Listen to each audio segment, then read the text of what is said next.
Hello, one and all. Welcome back to College COD, our second weekend of regional qualifiers today and tomorrow to figure out who our top two divisions worth of teams will be going into the 2023 year.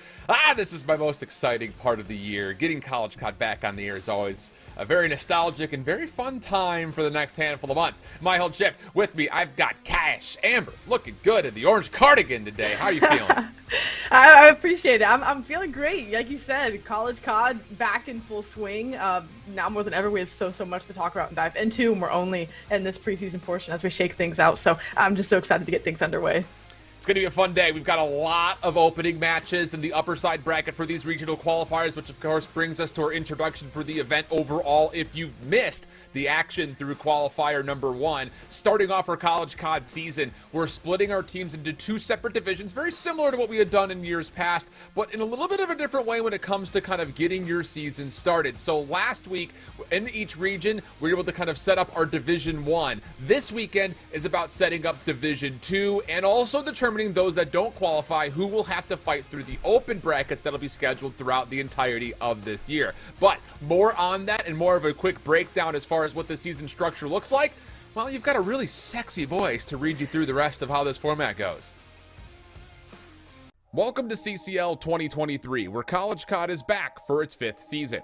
Due to scheduling conflicts and feedback from our community, we have decided to revise our announced format for the 2023 season. This year, teams will be divided into 4 regions based on their geographical location. Starting in the last week of January, the College COD season will begin with 2 regional qualifiers that will divide each region into 2 divisions, Division 1 and Division 2. The top 12 teams from each region's first qualifier will make up the 48 total teams in Division 1, whereas the top 12 teams from each region's second qualifier will make up the 48 total teams in Division 2. Both divisions in each region will play each other in their own 6-week season, playing every team in their division once. Following the regular season, every team in Division 1 in each region will automatically advance to playoffs, with the top 8 receiving a first-round bye. The top 4 teams from Division 2 in each region will also advance to playoffs, whereas the bottom 8 teams will have to fight through Season 5's playoff LCQ. The teams that did not qualify for Division 1 or Division 2 will be placed in their region's open division. Open divisions will be divided into groups of 12 that will play their own 6-week season, identical to the teams in Division 1 and Division 2. The top 16 teams from each region's open division will advance to the LCQ, where they will have their chance to fight for a spot in the Season 5 playoffs. Each region will host their own LCQ, where the top 8 will advance to regional playoffs. Each region will also host their own 24-team playoff, where the winner of each playoff will secure one of the first 4 spots to fight for a championship on land. The final teams will be determined by a land qualifier. Teams who place 2nd, 3rd, and 4th in their respective playoff will be seeded into 4 groups of 3, where round-robin play and a single elimination bracket will determine the final 4 teams who will go to land with their shot at becoming the Season 5 College COD champions.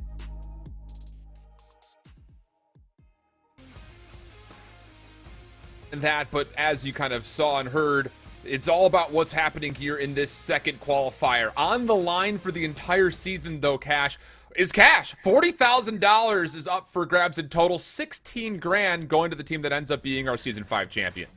I mean, just competing, right? The stakes getting higher every year from programs growing and getting more and more competitive to prize pools that continue to expand. There's so much here that you can go for. 100%. And think about this, just kind of with the recent news around the College COD versus now CDL scene. I had to go back and relook. Dan Ghosty, now a part of Optic Gaming, he won $390 during the Cold War season for a top 6 finish. It's gotten a little bit more significant than that, like you mentioned. So, hey, it's not just a chance at a little bit of cash to help your schools, but maybe also a chance also to see yourself elevate your game to a higher level. It's very inspiring stuff. But here's that format graphic just to kind of reiterate this one more time. What we're looking for today, there are 4 regions that are playing kind of all simultaneous throughout today and tomorrow. But for this first day on Saturday, we're going to qualify 4 teams from 3 matches that we've got. And then tomorrow we'll be back for more action to qualify our final 8 teams. Those 12 total per region, Cash. That is our final Division 2 makeup for each of our 4 regions at hand. And then, of course, as the video had mentioned, everything else goes to open divisions after that if you continue your season.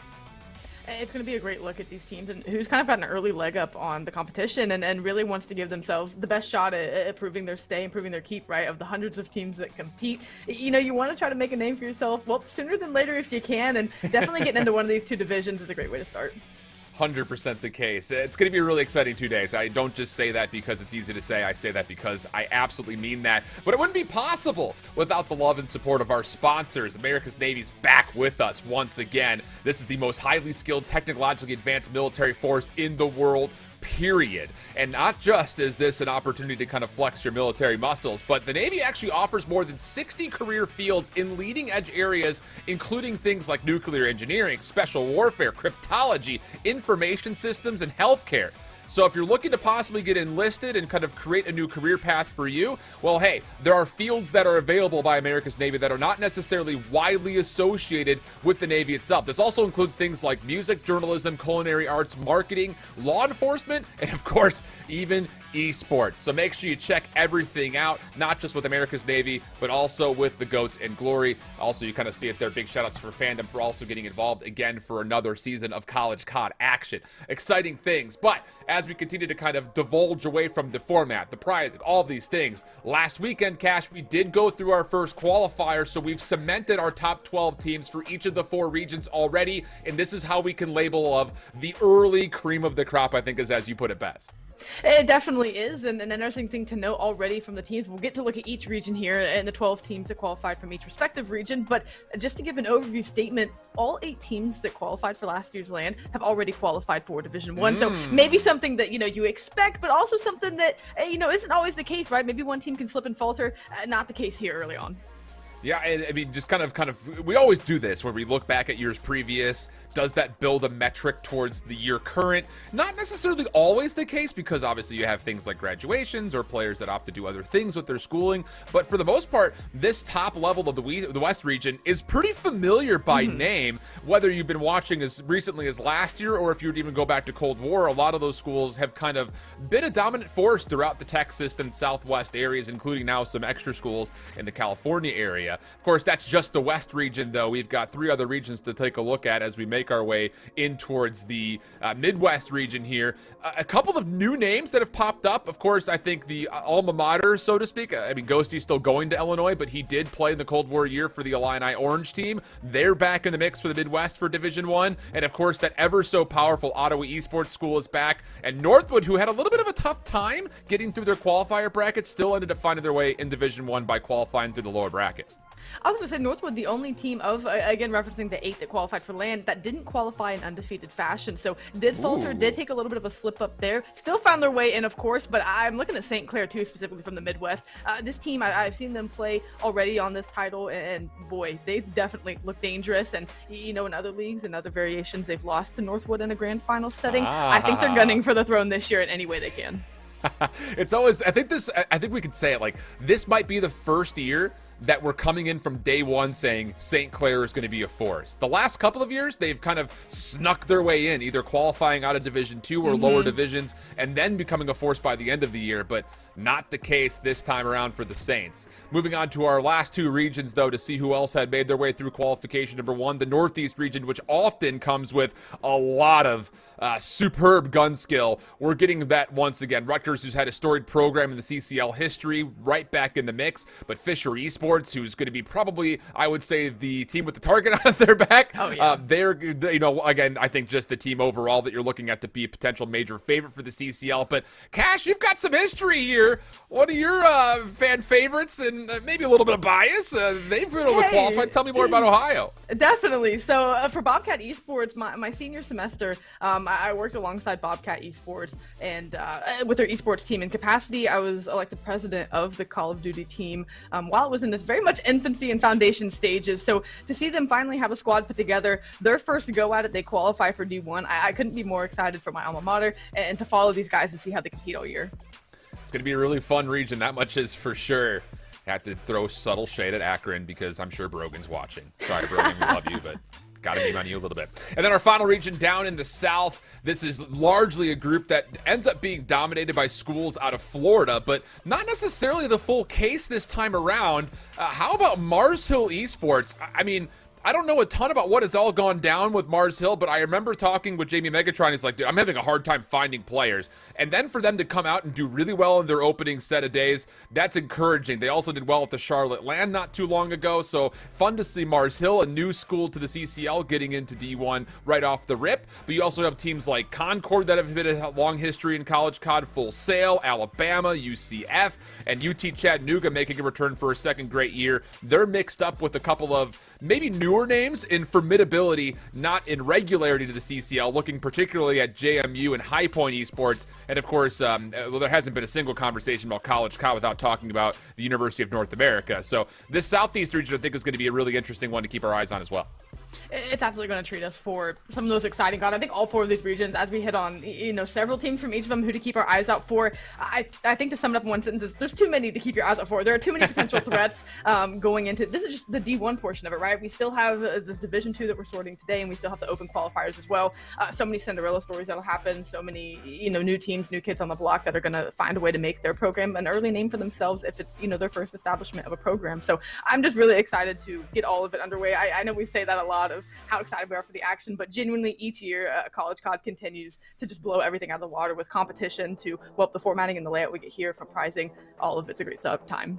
And with more schools than ever, as we always say at the beginning of every year, this Division 2 is going to be still a very notorious one to work your way through. So getting familiar with the brackets that we have today. Now, the brackets are very large. So if you're looking to kind of follow along with one region in particular or another as we're kind of going through the bracket overall, make sure you head on over to efuse.gg and check out their leagues tab so you can follow along with these Qualifier 2 brackets. But for our focus here today, we're looking purely at the upper bracket for 3 individual of the 4 regions throughout the entirety of things. So as you kind of see at the very top, Army West Point will be taking on Toledo in our first match of the evening.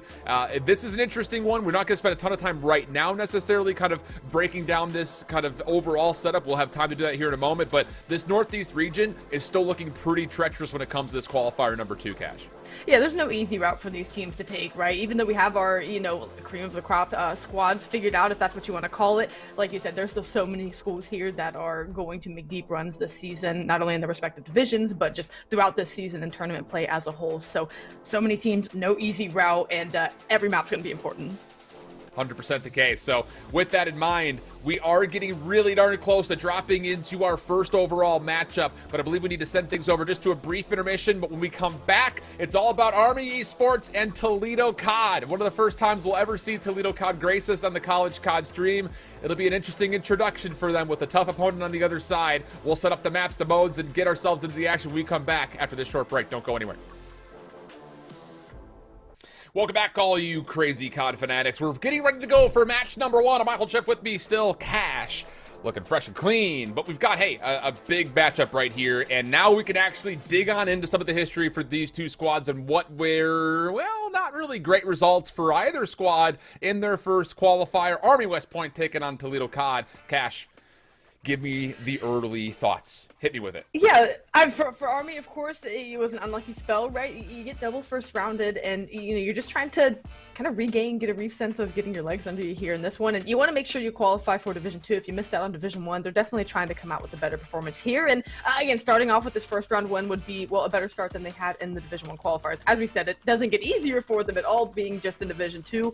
There's not any kind of jump off to that extent, but they definitely would not like to get double first rounded in this one. And starting things up against Toledo, as we had said, won't be an easy one, but one that they can pull off to get themselves in the right direction. Yeah, I'm really excited to see this Toledo squad. I'm always just selfishly always excited to see new schools show up. And if anything about Northern Ohio says anything, you go back to like Modern Warfare 19 and Cold War, Bowling Green State looked pretty darn good. Ohio State has looked pretty good in the past. Now you've got Akron showing up. So it's about time that Toledo gets involved and tries to show some Northern Ohio discipline. Whether or not they're really proximally super close to any of those schools, different story, but hey, it's still a little bit of bragging rights that are going to be on the line. Whereas for Army West Point, hey, this is a squad that has been around now for a while when it comes to their college COD history, just have not really been able to crack the code as being a major competitor. So no better way to start than I would say right here, right now in this Division 2 matchup. We'll have a second to obviously look over the maps and modes as well for this particular series as we're starting to get ready to go here for this one.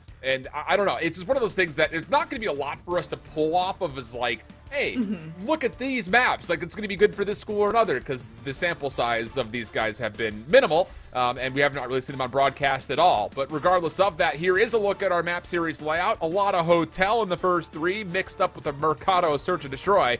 And then if we need to get to the fourth and the fifth, an Albagra Fortress and El Asilo. I love that we see a hotel hardpoint first and all. I think that as a metric, kind of a barometric test to see what our teams are going to be able to offer, this is a map that tests you on pretty much every core mechanic of what hardpoint is. You have to be able to rotate, you have to be able to set up holds, you're going to be tested on if you can actually successfully break, and the timings of going between hardpoints, well, they're not right next to each other. I think that's the best way of putting it. I couldn't agree more. I do think it is one of, we talked about, I think with Vanguard, and you talk about Bacage being just like a haymaker fest and one that sees if your gunny's ready. As you said, this one tests you in your more disciplined areas as far as rotating, as far as relying on those breaks if you need to. But I know we don't have a lot to look at as far as what the players bring, but I think with this map set even, I'm going to have an eye on the AR players and what they're able to do, right? A lot of these maps offer some longer lines of sight. Are you winning those gunfights against the opposition's main AR? And what are you doing as far as locking down holds to get 15, 20 seconds of scrap time? We know, especially in Modern Warfare 2, it caters to more of those early rotation play styles. Yep. So we're calling 20-second scrap time at this point. That's a substantial amount of time that we need to see these ARs kind of locked down. Absolutely. There's going to be, again, I think that this is probably the most, like, core mechanical bare minimum map that we've got. You don't have to do anything super crazy. You know, you're not going to be forced to, like, pull out a third sub if you don't want to, like we see on maps like Embassy. You don't have to worry about taking super long early routes like you do on Hydro. It's got a great balance, and I think it's, like I mentioned, a great litmus test to see what exactly our teams have to offer. So, here we go. Map number 1 of Qualifier 2. It's Army West Point taking on Toledo COD. Cash, let's get it on. Army West Point with the favorite spawns as you look ahead to P2, but still plenty of P1 time to fight over as we get into the thick of things. 3 down favoring Toledo COD. For now, they're going to eat up as much of this time as they can as they look to get their way across the map and maybe influence P2 spawns in a moment. But for now, Army West Point trying to get an entry point in. Toledo COD denying them every turn. Love to see it from the Rockets. Ace on 3 to start, eventually taking down Richie for the trade, and that'll allow Army a chance to get in, start to find a little bit of time, but mostly focused on rotation. Again, this is what we talked about, that last 20 seconds. You kind of have to make the decision of how much do you play for old versus investing numbers back over towards new. Caddick able to at least confirm the scrap time for Toledo, who will be the benefactor of 37 seconds plus here on the first hill. That's pretty significant for a first neutral hard point. It feels like it gives you more of a cushion to break into P2. Army West Point are obviously going to win the rotation over here to P2 as it pops. And now Toledo, yeah, you have a 30-second barrier you can work with to get a break. So there's not pressure to be down 40 and suddenly have to break in immediately. They get to work this how they want to, try to find the kills and play the trades where they need to. But Army West Point holding on for the time being. Yeah, well done. Nice little forward pressure from Wildcat, followed up by Salvadori. The spawn's not fully in. You've got Colo who spawns out, so kind of gets a chance to read the middle of the map. Even though he does drop a lot of information given over to the Army West Point Knights, as now they have a chance to get a read for this last potential hit from Toledo. And it looks like Toledo's actually going to give up on this, kind of half committed to it. Toxin's the only player left standing, and as he drops, Salvadori gets to 5, and Army West Point take the lead. Streaks. We'll see what they can come to. Answer going to be nothing as Caddock is able to cut him down. And you don't get a clean setup if you're Toledo here. Richie going to make things interesting over at Kitchen. Sure, you have the numbers, but with Richie popping Deddy on a 3 spree and on the move, his teammates wrapping through the back, you might not be ready for this quick hit. Have to respond quickly to this. Good pressure over mid-map for Army West Point. Now the hit on towards the interior. Just up to Ace to try to finesse his life in and out of the prep kitchen. Salvadori over the top. Wildcat looking, but apprehensive to actually make the full commitment. Salvadori on the read from player from behind. Well responded to. Pistol out. One more in front. Stays prone, and the pistol works out. Salvadori. 3 in a row for him, and Army West Point win the initial time. Richie still running around, getting mixy with the Vaznevs, able to find a couple, so that's going to soften this push once again, though Toxin finds 1. Toledo don't look like they found too much footing here. They get a clean break behind Toxin's 3-piece. That'll get them out to a 10-point lead, but Army West Point so far applying constant pressure around the map and already on rotation, delegating 3 players. It's been one of those situations where we can start to see a pattern unfold very quickly here. Army West Point say, we'll fight for the first 40 and use the back 20 to rotate. And as successful as they've looked at times, Toledo's getting a lot of free time in this scrap. It's led to them now over 80 points and a 30-point cushion as we start to fight over towards the bar area for new. Last one to stay alive for Toledo, though, is Toxin, just kind of waiting in towards Spot. He's actually been able to pull the spawns in for Toledo. Great news for Toledo fans, and now that Wildcat guy has got to find a way in. Little mixy around the back as the spawns continue to kind of exchange hands, but it's Toledo in the kill feed. Looking good. The rockets all over the hard point. You pull spawns, but player 7 and Ace still stayed spawned out. Top bedroom was able to pinch from there, and Army West Point never got a clean look at the hill. Now, from the outside looking in, still trying to work their way around, and as you said, fighting for the front 40 worked. Well, the first go-around on P2 here, we're starting to see Toledo, once they get a clean kill feed, taking full advantage and getting a clean setup and winning in the kill column as well. You're not able to get anything going if you're Army West Point, and that lead starting to get a little staunch here through the first 4 hills. I'll say. It's one of those things that, again, it just feels like it's Army West Point saying we only want to play for the first 40, and Toledo saying, all right, thanks. I mean, at this point, it's starting to feel pretty casual. So we'll head over towards the dining area. Salvadori first one in, trophy to keep him safe. Does not anticipate ace on the close corner in rugs, though. And that will lead to Toledo opening up the initial time. Not confirmed yet, though. Army still looking for a chance to move their way in through that rug position. Richie for the first blood. Pratso has to respond. Goes prone. Takes care of the first. One more over the top is Colo. Once more, trust in the pistol, but that's just too many Army members to deal with. And with that, the break comes in. 40 seconds still left for Army West Point to put them right back in this. Still down 40 or so points if they get it all cleanly. Toledo, though, you know they're not going to give it up. They're going to continue putting clean hits at this, and they'd like to hold this bottom, more so left-hand side of the map as you look towards the next one that goes. But for now, they're focused on the break, and Tox and Ace combining for another fairly clean kill feed. Players spawning out for Army West Point, and Toledo COD already cognizant of it, already on rotation, and Army West Point not able to go for scrap. Yeah, it's just, it feels, again, I feel like I'm beating a dead horse here, but it is the same thing over and over and over again, and that will be something that will need to change for Army, who will be more so needing a full 60 sooner rather than later to get back into this game. Toledo just quicker on the bounce. Even though they really haven't had initial setup at any point in time in this hard point yet, they've done well contesting, and of course, as we continue to kind of reap upon, do well in the scrap time. Army West Point, all 4 members still alive and well around top the rooftops. Ace down low, denied, and that's now the first significant zone that we've been able to see from Army when it comes to creating a little bit of a cushion between the hard point and where exactly Toledo's trying to hit from. And now just feels the question mark of, well, what's gotten Toledo in these hills? 3 for 1, or maybe all 4 down in the kill feed. Usually starting with this min right here, Toxin, though only 13 and 13, definitely high on engagements around the map. Gets the break for the team, and that's exactly what I was alluding to.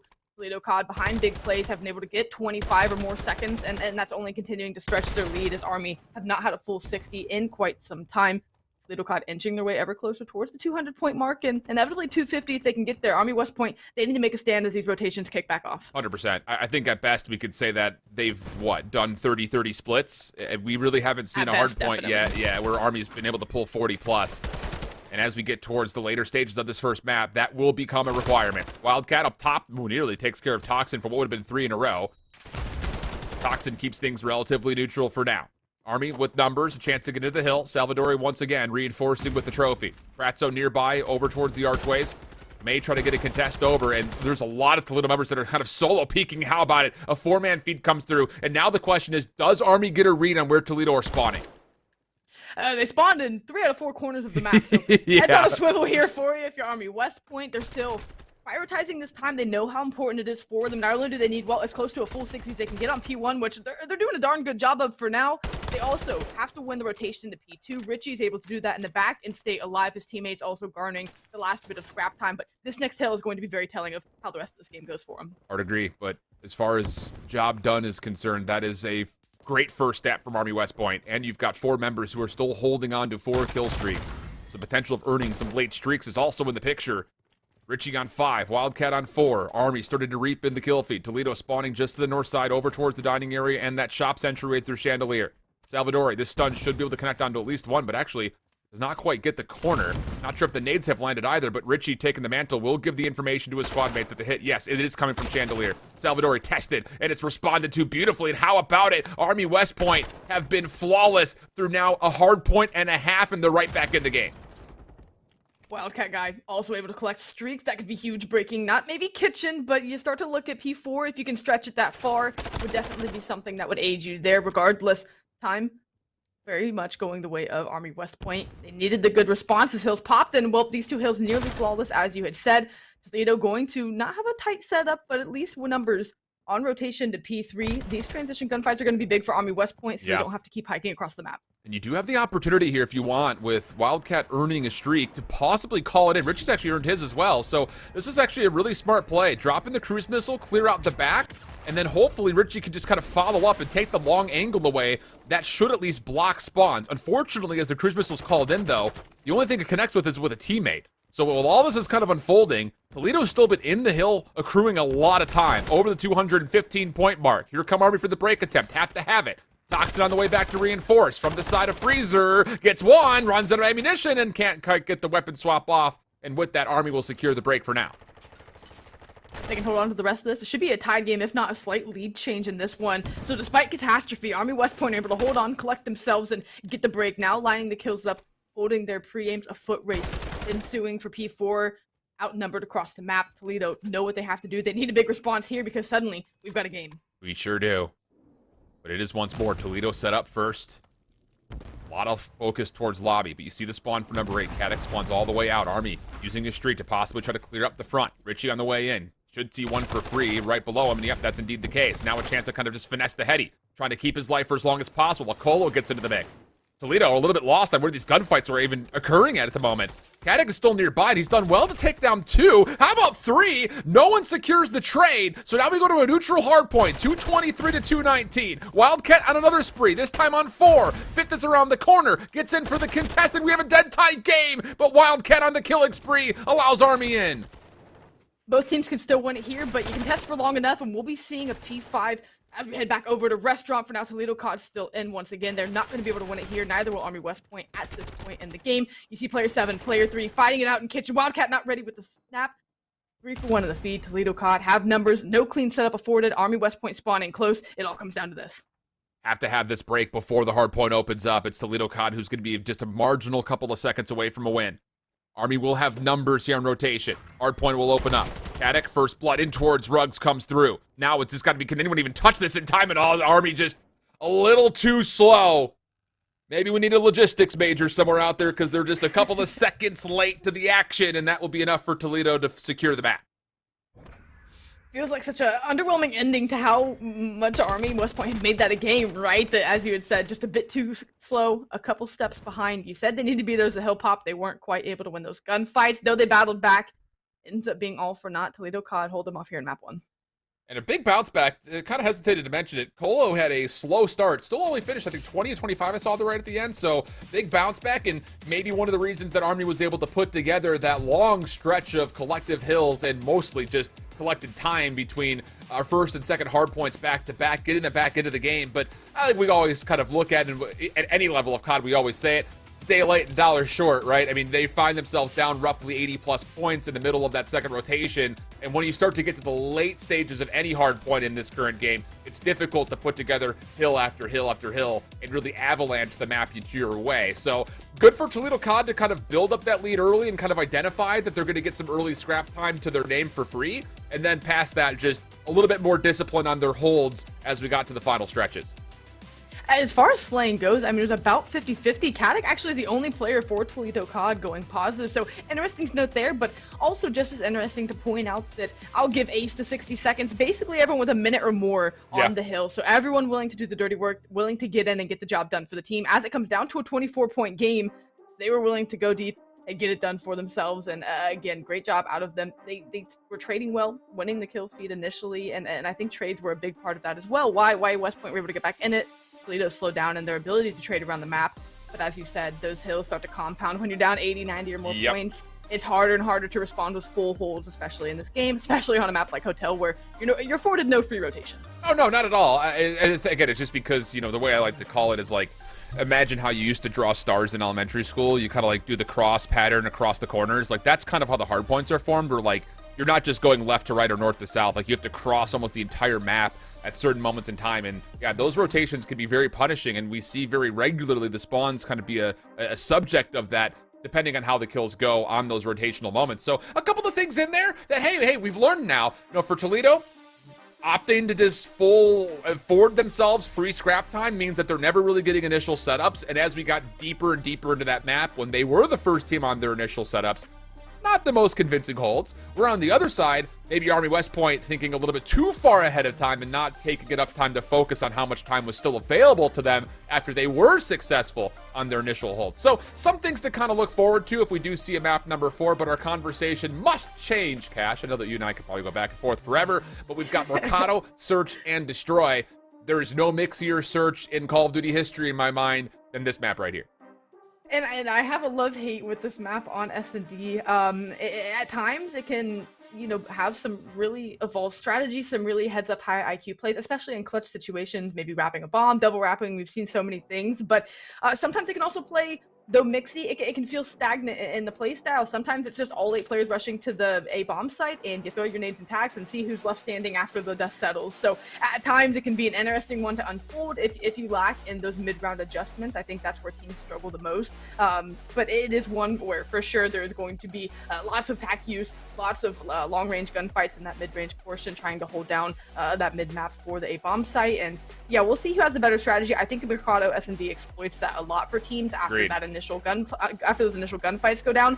What do you have left? That can't be the only trick in the bag, so we'll see who's a little more prepared today. And I will say, it's often a case, if you're new to watching College COD, that the level of search and destroy that you're used to seeing, whether it be in the CDL or in Challengers, it often takes a couple of weeks for College COD teams to really kind of build some sort of depth to the playbook. I wouldn't be surprised if we see full 8-man stacks over towards A off the first couple of rounds here. But that said, I always am to kind of counter my own point. I'm always chronically surprised with how much better College COD teams are at the beginning of seasons as we go from game to game to game. So we very well may see something a little bit cheeky out of one of these two squads after watching so many weeks of both the CDL and Challengers. Maybe you've been able to kind of sit there and say, hey, this was a really cool play that Team A was able to pull off. Let's just do that. There's no wrong thing about going about that. I always say drawing inspiration from the best is never bad. So maybe there are some interesting hits that they've seen over towards the B side that we may be able to kind of get a look at here on their offensive side for either of these two squads.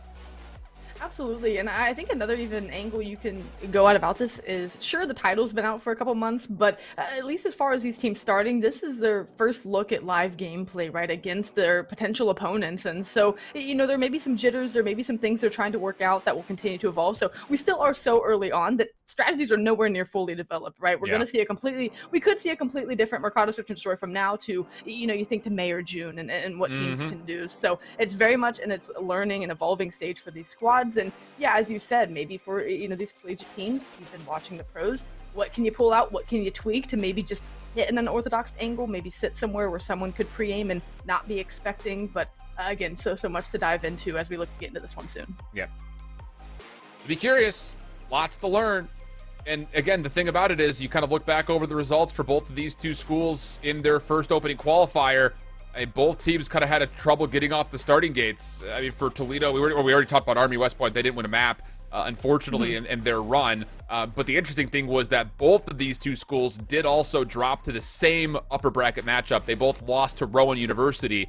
Otherwise, if Toledo would have gotten through Rowan, they would have actually met in the second round of the winners bracket. We're down on the lower side of things. It was the MSU Cyberhawks that ended up taking down Toledo in 3-0 fashion. Quickly, as you would anticipate, though, right over into round number 1, it's Toledo. Yep, it's a full 8-man hit over towards A. And Toledo have come away the victors of the opening gunfights, leaving us with a 2v3 with Army needing to respond. Now, they've wrapped back. You're just going to have Caddick watch tunnels. You look to get this bomb plant down, and the retake so challenging here. Sure, no one has trophy systems, so maybe that'll give you an advantage as Richie is able to use his tack with the stun and fly around the corner to get the kill. Now at 2v2, but so much to clear out, so much to work through in Cantina to try to find these kills with time left. Still a chance, though, for Salvadori, who's going to be very noisy throughout the entirety of this, to possibly open up some space. Does that nade land up top? It does. So now you can isolate the 1v1. And Salvadori, I think he just kind of got a little bit bamboozled because his hit markers were on his teammates, even though he didn't predict the correct corner. Tough scenes overall, but Toledo COD will survive through it, and you'll see the final 2 kills from Ace's perspective. Right idea. Execution not as sound as you would have liked, but the information there at the very least. Toledo walk away with round number 1 in a very traditional opening round of Mercado, right? You bully at the A site, win the numbers game, and there you go. I think maybe a good thing for Toledo that beyond the round win is, well, Ace found 3 in that round. So definitely something that you want to keep an eye on. What can he find continuously? Because again, if you can work streaks on Mercado, S&D streaks are weird, right? Because there's hardly, a perfect time to use them, but at the very least, you get that information. That's still quite a ways away. Now as Army get their chance over towards the A site, and a more even map spread coming in from Toledo here. How about this, though? Toxin has gone completely unknown around the back, although he doesn't see the second player down low in the bar, so the trade is fine for Army. That's actually not bad at all, considering the circumstances. Everything comes to a bit of a pause, 60 seconds. Bomb needs to be collected, but we stay 3v3. Colo maybe trying to extend here. Get timing on a player, possibly playing hedge. He's going to get the call out from his teammate and able to collapse on that. Now, we should see them scooping bomb, but Prasto's able to get one from Tunnel playing top Cantina. So, Salvadori's going to fall. Still no bomb collected yet, and Prasto watching the cross, so they know play should be being made here. And you've got Caddick as that safety net playing deep. What can you find here, or can you get out with your life, if anything, if you're Colo? Well, Caddick now the last one left as Colo's able to get just enough help from Richie. I'm not planted yet, though, and if they cross this, Caddick gets a chance. Has he seen anything? Pistol out. They line up. Oh my goodness! He nearly doubles up with the pistol, but the firepower just a bit better on the Army side. It was a little too close for comfort. Regardless of it, we get tied at 1. I'll tell you, if that was the rat, I think that's a round going the way of Caddick. Agreed. That fire rate suppression on these pistols is no joke, but definitely a valiant effort. And now, at least able to draw things up 1-1 if you're Army, though on a less well-executed offensive attempt, still a round win nonetheless. So we'll see what adjustments are made as Toledo get their second crack at offense. Is it going to be the same type of thing, bully ball towards the A site? It's looking to be the case for now. And what do Army do in response? Getting aggressive. They actually want to get into Cantina. These nades are late from Toledo. It actually allows 2 members for Army West Point just to walk in. Uh-oh, that nade's a little puzzling. I think it actually still snuck through the door, though. So the first floor has been won by Army. The stun does not land into any contestants up top, and Wildcat has to back away. Shrugs off the stun effects, no worries. But Toledo have gained a bit of breathing room for a time. I say that with hesitation because Colo's actually able to take a 1v1 versus Ace, and now pressure is immediately back onto the shoulders of Toledo. Kind of trapped in top Cantina, seeing if someone will give anything away, and Richie's been completely out of the play, just trying to make sure no one slips through if anyone is not accounted for in Cantina. So it really is just a 2v3. Toledo don't know it yet, and boy, do they have minimal information to work off of as they try to get towards the site. Quick play from Caddick. That is bold, but it works out. Oh, that's just a touch unfortunate.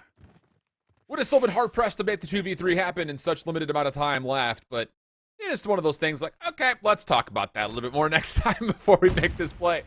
Maybe the nade goes first, the player goes second, or vice versa. Hard to say. Regardless, though, Army West Point taking an edge in this very early stages of the search and destroy. Marginal at that. We'll see what they have to offer in their next offense. And they absolutely won that round off of very quick aggression behind the late thrown nades. Again, does Toledo try to take a page out of their book and execute the same thing? B-site usually isn't one we see this early on. It's one teams will think about to pull out of the back pocket later, but Toledo still paying respect to it. I like that out of them. Stuns nade's going to try to connect. You already have player 2 and Toxin trying to slip through. Do they have him accounted for this time around? The door shuts. Oh, man. Changes the route. Twice. Oh, yeah. This time he says, second floor seems better than the first. That silence assists in the play. And, okay, that's one of those situations where fool me once, shame on me. But fool me twice, we need to go back to the lab. I think you can't let Toxin slip through 2 separate rounds. And now the cross has been seen. Ace is going to call this out. Pratso's going to be at high alert, waiting for this cross in to be an Army West Point. Just do not have any ground to work with. You're running into pre-aims. Any corner you decide to turn from here on out, Pratso might be able to line up both, but maybe tries to get the lines on Colo, doesn't. It ends up getting taken down as well, so a little bit of misfire, a little split between 2 players, and now suddenly a 2v2 with site control. What can he do with 20 seconds left? They're not comfortable enough to get this bomb down. Still want to clear up some more, but that only lets Toledo get into play. They might be going for the double wrap. How about this? As Caddick heard it, though. In the corner, he's going to have an idea. Pistol again. Patience will pay off this time.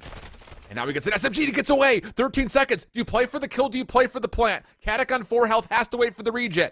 Wildcat going to stick for the plant, and Caddick will not predict it. So the clock will reset to 45 seconds. And the 1v1, similarly so, will be paused for a moment. No more dead silence for either player. Caddick has snuck in through tunnel. Wildcat is clearing elbow. Has this been heard? Guns are up. Caddick wins the gunfight. And Toledo COD keep us tied. All 4 of our rounds have looked different, and we're still handshaking them through 4. It's a nice 1v1 clutch there from Caddick to get them a response. And boy, I mean, the trigger discipline to let both run by. Chow the second knows he's instantly going to go scoop the sub. Somehow still gets out with his life. A great in-game IQ coming out from Caddick to bounce back there. Wow. Holy. And the handshake of rounds, this is more like a very complicated secret handshake of rounds because they have not been convincing from either side in any regard. It's been very unpredictable, as most figure it out as we go. Yeah, exactly. That's how every good secret handshake starts. We'll just figure it out as we go. We'll land on something, and it ends with the fist bump explosion. That's all we know. So true. I think that's a perfect way to sum up Mercado so far. I like it. Army once again freely into the bottom of Cantina. This is a problem for Toledo. Olo doesn't have to do anything more besides just sit here, if we're being honest with one another. Wildcat's frag nade going to bounce off the walls. It will not land. There are Toledo members nearby, but with the numbers advantage, I think most players would say, we're fine with this. Let's just play little cruddy 1v1 corners, win our ones, and then win the round. With Toxin slipping through the line on their defensive tries for Toledo, and Army getting into Cantina for free on their defensive goes. Yeah. Neither team showing much willingness to adjust. And now it puts you in quite the bind as you hear Daddy get popped, you hear them trying to make a play towards site, but as soon as Colo wants to open this door, I mean, he could very well have free kills in the back. Sure could. You still have the opportunity for Salvadori number 5 in yellow to kind of watch for any plants, and now Colo gets activated. A big problem for Toledo COD. Salvadori backing away. Ace is trying to chase. Gets the 1v1 he wants, but that is a very difficult fight to take. And Pratso without a bomb in 18 seconds. This is like what I like to call, it's not just up a creek without a paddle, it's up a creek without a boat. That's why. Yeah, very hard for him to be able to do.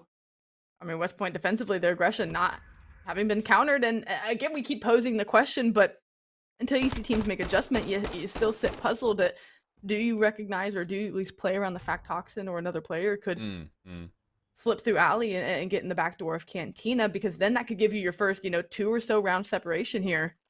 Put you that much closer to match point, of course. And again, you're looking, without confidence, right? You're looking solid enough. You're keeping yourself in the lead, but like you said, I can't say any of these have been executed flawlessly. It's just you squeaked out the round win by getting numbers or winning a big 1v1, but nothing has looked super good. Now you slow down the aggression, and Army West Point look to get a little more set up here. And this is peculiar. You often see in the CDL and Challengers level, when you get those nades to tag, you know that you should be able to work your way into bottom Cantina and win it if you're on the offensive side. Not the case, though. Army West Point just kind of hit the brakes right on the outside portions of the front Cantina doors. Fortunate to still get trades. Toxin continued to be a slippery little devil in and out of the Cantina, but Salvadori puts together a response, finally, for Toxin's problems. Now a 3v2, but Wildcat, off his dead silence, is still leaning B. And if he drops the bomb over here off an off angle from Pratso, that could possibly be the worst case scenario for Army West Point, who will not know it, Cash, but they've got pretty much a vacant A site. Absolutely. And you're also challenging this with a Vaznev. Pratso holding an angle that a Vaznev will not or should not win. And unless Wildcat can turn this corner and get better timing, this should not be a round going the way of Army West Point. Pratso is able to snap once he hears the player stand up. And as you said, bomb in no man's land and then some. You have to split. You have to try to work around, but you don't know where these players are. And you're going to be walking into pre-aims from here on out. Yeah, that's one of those Pavlov dog type situations where you're conditioned so often that this A zone has been almost impossible to get through, that even off of getting even trades, you still think it's not an option for you. That's just one of those that you look back on and you say, okay, I made a bad call, made a bad decision. We can turn that around next time through. But offensively, both teams kind of struggling for one reason or another. And you feel like eventually that pattern should change. Just comes down to who finds the change and when. I think it's lack of execution around the site. We've seen, one bomb planted, and that was clutched up by Toledo on defense as Caddick was able to win that 1v1. But I just think it's a lack of objective play, not putting any kind of pressure on the defensive side to have to take with numbers. It's always been a 1v1 when the bomb's finally getting talked about, or as we saw on the top side of the map, a 1v1 between players to try and get it down. Now we see our first no bars hold, hit over towards this B site, and the only player left to get eyes on it is Richie, and he's able to connect with one, so that should be intel to the rest of the team that, hey, this push is coming on, and now what lanes did they have to fill through? And I love this. Perfect time for a curveball after Toledo COD had been so heavy-handed towards A. Get a little feel towards what's happening on the other side of the map, which Army's response will have to be by way of a retake. You've got a long flank developing from Wildcat. This route will feel familiar. He was just here a round ago. Colo from the front only has a Vaznev. This is not an angle that you want an SMG. And Salvadori, who is one of the TAC players, is playing through mid-cut and just misses the mantle.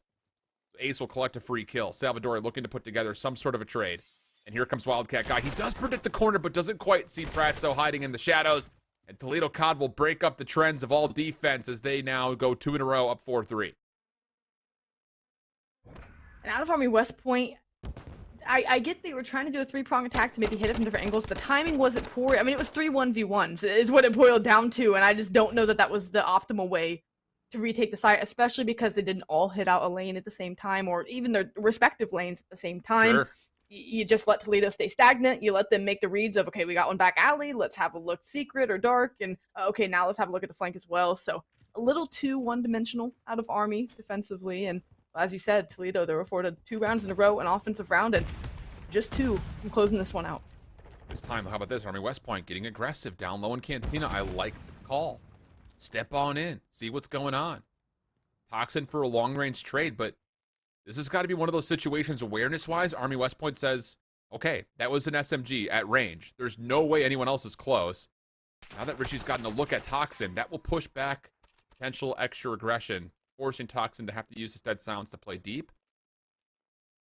Bomb hasn't moved yet, though. That's the curious thing about this. It still feels like Army West Point are making a decision on whether or not they want to commit here. Yeah, as you said, they just lack the decisiveness, right? Whether that be due to a lack of confidence or lack of their own clearing out assurance. I think now with player 7 and Colo kind of getting ahead and saying, okay, I don't see anyone hedges.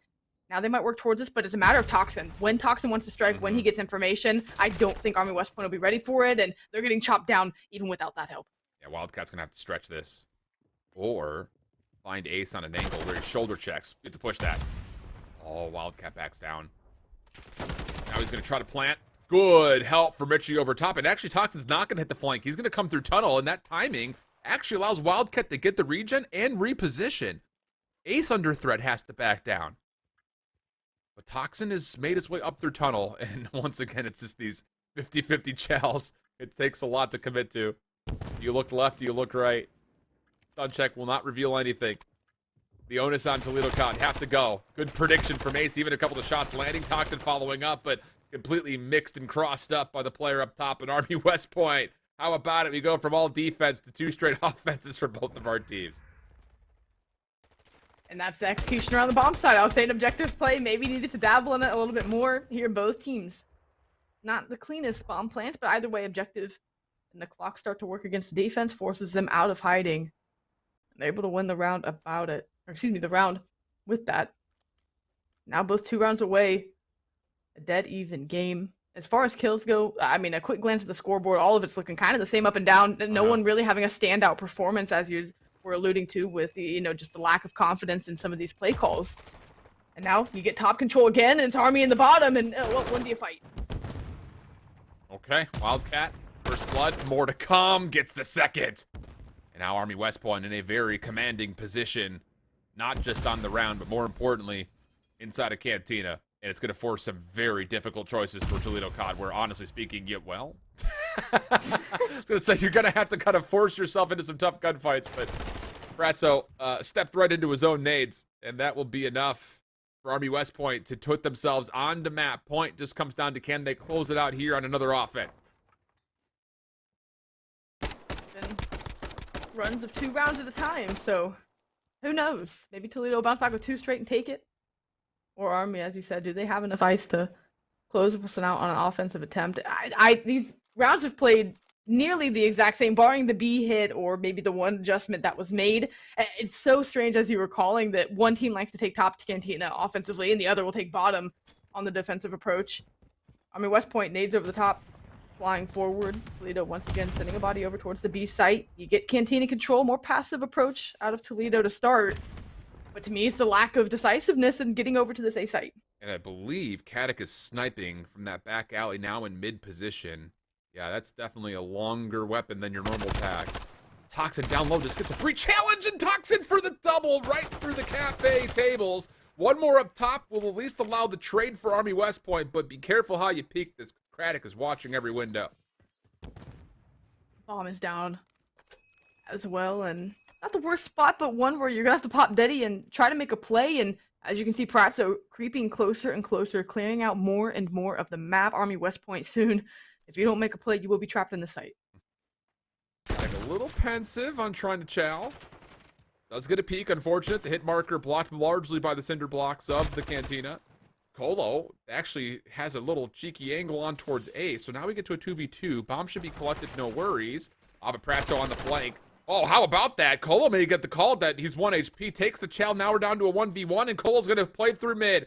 That's Caddick on a pistol. He's been good with it before, and he's seen the cross. Now he's got dead silence. Should be able to catch him on the plant, and will be able to do just that. How about a round 11? Great patience out of Caddick once again in the mid-map just to get the eyes on the cross. Not go too quick, pops Deddy, and makes another clutch for the team, as he said, to force a round 11. That's a second 1v1 where, again, they very much needed it. No super crazy stat line, but making the plays when his team needs them. Wow. Okay. Who's got what? Toledo on the offense. Army on the defense. It's been a defensively sided affair so far. But Toledo have shown some gaps, largely towards B. They've got something in mind heading that direction. Wildcat's going to be playing inside of 10. I think he actually eludes the majority of the utility on the way in. No, he does get concussed, hit by a stun, so he's got to kind of forfeit some position inside 10 itself. Head silence pop, checks, no one on for the plant. Teammates throwing utility over the top to try to assist, but the first blood has continued to be delayed. And now Wildcat's seen everything. He knows the commitment's going to be here towards B, but only takes down one. Toxin with his 10th kill opens a chance for Toledo to work towards B for a plant. Still not sure who could be lurking. No one home for Army West Point. Richie, maybe the only one able to watch a sliver of this bomb. Yeah. And they aren't taking up any other portion of the map. So I think for Army, I think this is a miscue on them for not clearing out and getting more real estate for themselves, because now you're wondering where Toledo COD are. It's just back to this mid-game shuffle and stagnant play of who's where and who's going to give anything first. Clock going to force Toledo's hand before anything else. Army looking to take a 3v3 retake with how they're set up. And Ace is not committed for the plant yet. He's got space to get the bomb down. Pratzo just very weary about what's in mid-map. Oh, that's just a key piece of time. He catches Richie before the opposite was true. Salvadori for the trade gets us to a 2v2. 40 seconds on the clock. Bomb down and planted. Ace up top is going to play a clutch position. Just hold his life. And hopefully let Toxin throw shoulders. So Ace is actually looking like the one who's going to check the bomb time and time again. Colo on the jump. Clears out the front side of courtyard. Here comes Salvadori trying to assist. Colo has to clear up the second floor. Actually, they find Ace beforehand, leading it just down to Toxin. 1v2 situation. He gets a look at Colo, but the gunfight is won with just enough time for the defuse. Army West Point take their first map in their qualifying run. We'll get tied up at one map apiece. Another 1v1, and yes, Toledo had holes in their game plans on offense over at the B side. And once again, just some weird positioning out of Ace being the one checking the bomb. Army West Point able to win the 2v2 retake over at the site. And as you said, draw the series up one apiece now to go back to another respawn on, well, Hotel. Yeah. Man, what an affair this has been so far, though. Hey, honestly speaking, Cash, this has been a tight series through 2 maps. Really close affair on the hard point. Just one of those situations that Toledo's early advantages were a bit too significant to overcome. But here in the Search and Destroy, back and forth, defense for defense, offense for offense, all the way to around 11, where Army West Point get us tied up in the series at 1. Cash, you mentioned it. It's going to be Hotel Control, but we have to step away, check out some replays, give some love to our sponsors. We'll be back after that for map number 3. Don't go anywhere. You're watching College COD. Welcome back to College COD and our first of 3 different upper bracket qualification matches in our second regional qualifier. We've got Army West Point and Toledo COD. They're locked into a good one. 1-1 through 2 after really 2 tight affairs for different reasons, as we kind of alluded to, Cash, as we were heading up for breaks. But with that, we guarantee ourselves not just the Hotel Control next, but also the Fortress Hardpoint. Any kind of indication towards maybe which things we should be looking out for in either of these 2 maps? Yeah, so I mean, for hotel control, the map, of course, is still going to play similar on a respawn, right? Taking map control and having a way to work side to side and really anticipate where the offensive team's next push is coming from is going to be important. In this next map, as you said, we're guaranteed it here. And then for Fortress as well, this is one where you kind of blow the doors off of things at times. We've had pretty up and down standard gameplay. You said you test your fundamentals here. It's really kind of testing your instinct and what your gut call is going to be on some of these. When these Fortress hardpoints go down to the wire, they really come down to ability to snap the kills and make split-second decisions. So that one I'm excited for. I'm excited we're guaranteed one of those scrappier maps. And yeah, that'll definitely blow things off the series. If we haven't already, as you said, we've played things very close so far. This is kind of going to show who's got that just raw game takeover ability. And I think here's the thing is, as we're now kind of conditioned and learned from the CDL and challengers about how this map is probably the most balanced when it comes to offense versus defense, the decisions that have to come through to make sure you're actually capitalizing on things like stacking the B zone offensively are not necessarily as easy as I think we're all kind of just giving natural credit to. You still have to come out and really make sure that you're controlling the right amount of space before you decide to stack. Being able to manipulate spawns is very important when it comes to this particular control map, and we'll see it on both sides because you can obviously take over defensive bedroom control. That'll force your offensive spawns all the way to the top left. You don't want to be there, but the same can be said offensively. You get in towards Spa and all of a sudden the defense is spawning all the way out behind Chandelier, which is never great news from a defensive side. So there are really kind of two different things when it comes to high level awareness that we can really look into as we dig in to map number 3. 1-1 affair. Toledo COD, though, starting off on the offense, and they've got eyes for B cash. More and more, you start to see teams get a look at B where you can. Because it's closer to home at times until Army starts influencing spawns, you can kind of throw a couple more resources at it to see what look you can get. But once that clock gets to about that 50-55 second mark, maybe you'll see teams start to change their mind, depending on the success they've found so far. Push looking good with Pratzo looking over the top for Toledo over at this B site. First progress locked, second on the way. Army West Point, though, with numbers, stuns, nades, all landing. Pratzo low, but still confirms on an elimination. Now the second tick in, and the plays through Spa. Shut down, Salvadori, last one left, not going to catch anything. And in the process, Cash, how about this? Toledo only dropped 3 lives, so it's a 27 playing 23, 2 minutes a clock, and just the A site to capture if you're a Rocket fan. Offensively, this could be the best case scenario. Force a team to play very stout defense for over 2 minutes, make them make mistakes. It's very hard for Army to have to hold this for 2 minutes without giving up a 4 down, or as you said, a 4 down at times, it's not enough, but 4 to 6 kills, getting Toledo caught access to this A site. For now, Toledo looking to feel it out, try to find where their soft spot is around the map, and you've got all your lanes covered if you're Army, and you're winning the gunfights to go with it. Absolutely you are. Good prediction from Colo, but Pratzo still wins the gunfight. Colo's going to be scratching his head on that one, I imagine. I'm right there with you, brother. Thought you had enough to land for the kill, but not to be. Tack is pretty strong. So now onto the zone go Toledo with space to reinforce through kitchen. And this route that you're seeing from Colo may be able to block those spawns, but he's a little bit late to the punch. First tick of progress is in. Team nade will make things a little bit easier on Army, but only marginally so. Salvadori working with Wildcat. Last one's left. Second tick of progress. Nearly locked in, and Wildcat's going to forfeit it in favor of waiting for help to try to stop the zone from being completed in its entirety. But already halfway through the third tick of progress, Toledo have numbers. They're still stacked on for this. Wildcat has to make the play. Contest is through. He's got a little bit of assistance, but has to essentially finish it off himself and will be unable to do so. Toledo take the capture and the round. You had just talked about sometimes it's not as simple as stacking the point. You need to find other kills with positioning around the map, and Toledo take that and they say, here, we'll show you something different. They do really the counter to the point you were giving. They didn't have all that much map control. On their opening break, they had Pratzo top bedroom overlooking, which is still a crucial point to be, but as far as influence of spawns go, they always had a body on the point, and Army not winning the trades, and that ends up hurting you as the time is never dwindling and they're always earning progress. Of course, Caddick out to 8-2, Pratzo 5-2 as well. Nothing to shake your head at there. No. Toledo COD with a stout first round win and hoping to make a good defensive stand. Army not really in any sense of urgency looking to go towards either zone. Kind of feeling things out through mid-map. Wildcat nearby over through A. Nice little double off screen from Colo. That will kind of make life easy on the rest of the offense to make their way in. And how about the start from Colo? 3 kills now through mid-map. The full stack is in quickly for Army. Richie saying, okay, you guys are good there. Let me see if I can take some reservations at the front desk. Pratso says, we're a walk-in. Make room for us, please. Our table should be open. Second tick of progress in, third on the way, and it looks like Army should be able to capitalize on this without too much cause for concern, but Toledo have at least mitigated the damage by keeping the backline safe. And to take your line from this point last round, Army West Point only losing 3 lives on that push to A. They're not as drastic or dramatic as maybe what you'd expect to lose at the B site. A seems to be more of the gimme either way. Only just losing their 4th life here with quite the advantage as they're trying to work through the back for this B push, and that is about as great as you can influence spawns if you're Army West Point for the Toledo side. A pinch developing on the hill. Last 2 players left standing. Can you capitalize on the kills that you have here? 1 last player standing, but of course, it's the stout Caddick who hasn't fallen yet. 1-off streaks here.